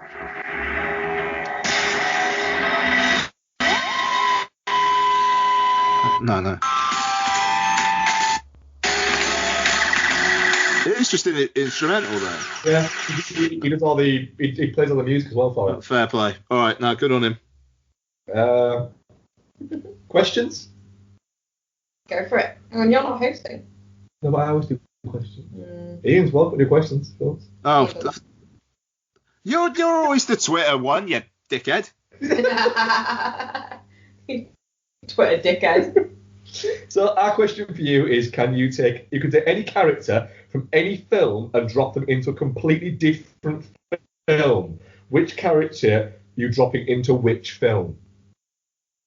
Kevin Costner's Robin Hood, Prince of Thieves in Sorcerer. Oh, that'd be good. What's his name? Confused John Travolta into, I don't know. The Rescuers. Yeah, fuck it, yeah. Yeah, that would be fucking hilarious, actually. Can I have Lou from Hot Tub Time Machine in Pretty Woman? He'd love that shit. It'd be great, wouldn't it? Yeah, puppets and blood. Imagine how much he would flip his shit at Drew Roberts. I don't do kissing. Like, I'm fucking paying you. Do what the fuck I want. Answers to that. Chris Burns. It's a fucking great answer. It's Pee Wee Herman in 12 Angry Men. That is awfully good. I saw that earlier today and I fucking just burst out laughing at work. Rick J. Kidd. Russell Crowe's Bud White from LA Confidential drops it on one of those Agatha Christie ensemble murder mysteries, e.g. Murder on the Orient Express. Imagine the good cop, bad cop routine he'd run in conjunction with Poirot. That's a good answer to that. And questions that we had two. Ethan and Barr, since Disney are making an animated flick look lifelike, which live action film would you want to see redone in animation? The Thing. What type of animation? Stop motion. Just to get that stop motion guy to do the whole thing. Oh, that'd be really good. What's yours, Bex? I'd like to see Blade Runner done as like an anime, like an Akira style anime. Ooh, because mine's similar to that. Well, you can't have it. It's not that, it's similar. Alright, you can have it. I'd like to see Terminator, any of the Terminator films, or all of them, done as like a manga. Manga's the comic book. Manga also make movies as well. That's pretty sweet. I like that. Manga was a company that made them. Yeah. Yeah, it's like a really fucking hyper violent version of, what is that? Remember when they did a Scanner Darkly and they wrote rotoscope? It wasn't quite rotoscope, that, apparently. Was it not? No, Richard Linklater says it wasn't quite the same process as rotoscope, so it should be called rotoscope. Ah, okay. And Rick J. Kidd, what star do you think you have seen most films in your lifetime? According to my letterbox, it's Samuel L. Jackson, followed by Christopher Lee and Michael Caine, where I've seen over 50 films of theirs. So which actor have you seen most films of? That's like that. To be fair, that's like an impossible question. Maybe not. Rather than which one have you? Which one do you think you have seen most of? So it's like an actor where you've seen pretty much all of their back catalogue. I mean, yeah. To be fair, probably Samuel L. Jackson. That's a really, really good shout. Yeah, I'd say by default or by accident, not by design. I think a lot of people's will be Samuel L. Jackson. Yeah. Mine's De Niro because I've seen pretty much everything he's done. You've probably seen more Samuel L. Jackson movies because he's in more. He is, but I think I've seen more that I've purposely watched. It would be De Niro. We've seen all of Ashley Judd's back catalogue. We have seen all of Ashley Judd's back catalogue, yeah. She isn't quite as prolific as Samuel Jackson, or in fact, she's in a movie with Samuel L. Jackson. So by watching a Judd movie, we've actually watched a Sam Jackson movie. Yeah. And by watching De Niro movies, I've watched a few Sam Jackson movies. Yeah. So there you go. It's weird when you think about that, isn't it? It is, yeah. So yeah, that was a good question. But yeah, that was all we had for questions this week. Okay, cool. So wait, no. But we did get one after we recorded last week. So bitch. Let me just find that. So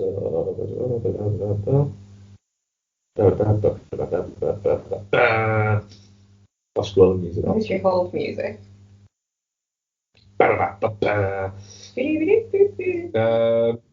Punter at Punter01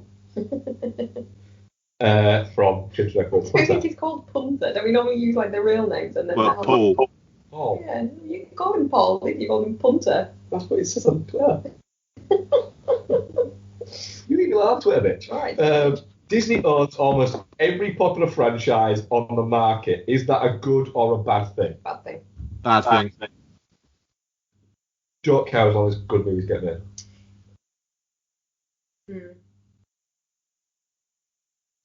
That's my thing. There's been a lot of that recently with Disney having, I think it's over Star Wars, Marvel, the Disney live action things and everything, having I think over 63 movies in production at the moment, that will be blockbuster movies or set to be in production on their slate at the moment. And it's like, I get why people are saying, oh, this is a bad thing because Disney are essentially controlling the blockbuster market, right? Then do you know what? Why didn't more people go and see a Little Battle Angel? People will still go and see these. So you're feeding the fucking beast. If they have every fucking franchise that's going, there's not much scope for anyone else, is there? Yeah. There isn't. Yeah. But that's the thing. It becomes like a battle between internal producers. It just doesn't feel like it's very conducive to competition and to pushing things. It's a monopoly. To an extent, it is, but at the end of the day, it's a business, and they're going to keep on making money, and people are being entertained by what is coming out of them at the moment. Yeah, but so are they now in charge of, say, Deadpool? Yes. Well, how is that going to? They've said that's the interesting bit, is what they're going to do with how Fox much do they properties. sanitize the more adult properties? Well, that's the interesting thing going forward on what will happen there, and whether or not they'll go under an umbrella of Disney, or whether or not they'll keep it to side like they used to do with Touchstone. It has to be under the Marvel banner because it's a Marvel movie. No, it's not on the Marvel banner, because it was on the Marvel of the Fox. True. It's not a Marvel Pictures movie. I don't know. I'm just not entirely comfortable with them just having everything. I'm not comfortable with it, but I think it's sadly it's a product of. I mean, let's be honest, it's all Zac Efron's fault. What is it Zac Efron's fault? Because Disney made a shitload of money off. Literally had a resurgence post High School Musical because it was so unbelievably popular, and that's kind of like what kickstarted them back into being a money-making machine. Zac Efron literally created the MCU. Is that right? Kind of. Like Patrick Wilson saved modern horror. Yes. Fair enough. Yeah. Have we got the Annabelle tonight? No, I don't. So yeah, that was it for questions. That was all. Okay. So coming up next week, I'm just going to talk a bit quieter because Lottie's going to bed. We're going to be covering Annabelle Comes Home, and if at least two of us see it, The Lion King, but we shall see. I don't know, there'll probably be some other fucking Netflix thing that pops up that we'll watch. So we'll see. Yeah. So at Film Bastards on Instagram and Twitter, patreon.com/Film Bastards for longer shows. At least one extra show. We will do more extras in the future, and to just generally help support the show. At Bexy Foz, at Dude Foz, at Ian Loring, and I think that is going to do it. Thank you very much for listening. Hope you enjoyed this more ranty than usual episode of Film Bastards, and we'll speak to you guys next week. Bye-bye. Goodbye.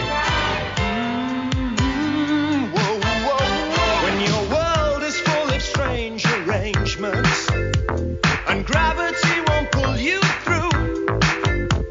You know you're missing out on something. Well, that something depends on you. All I'm saying, it takes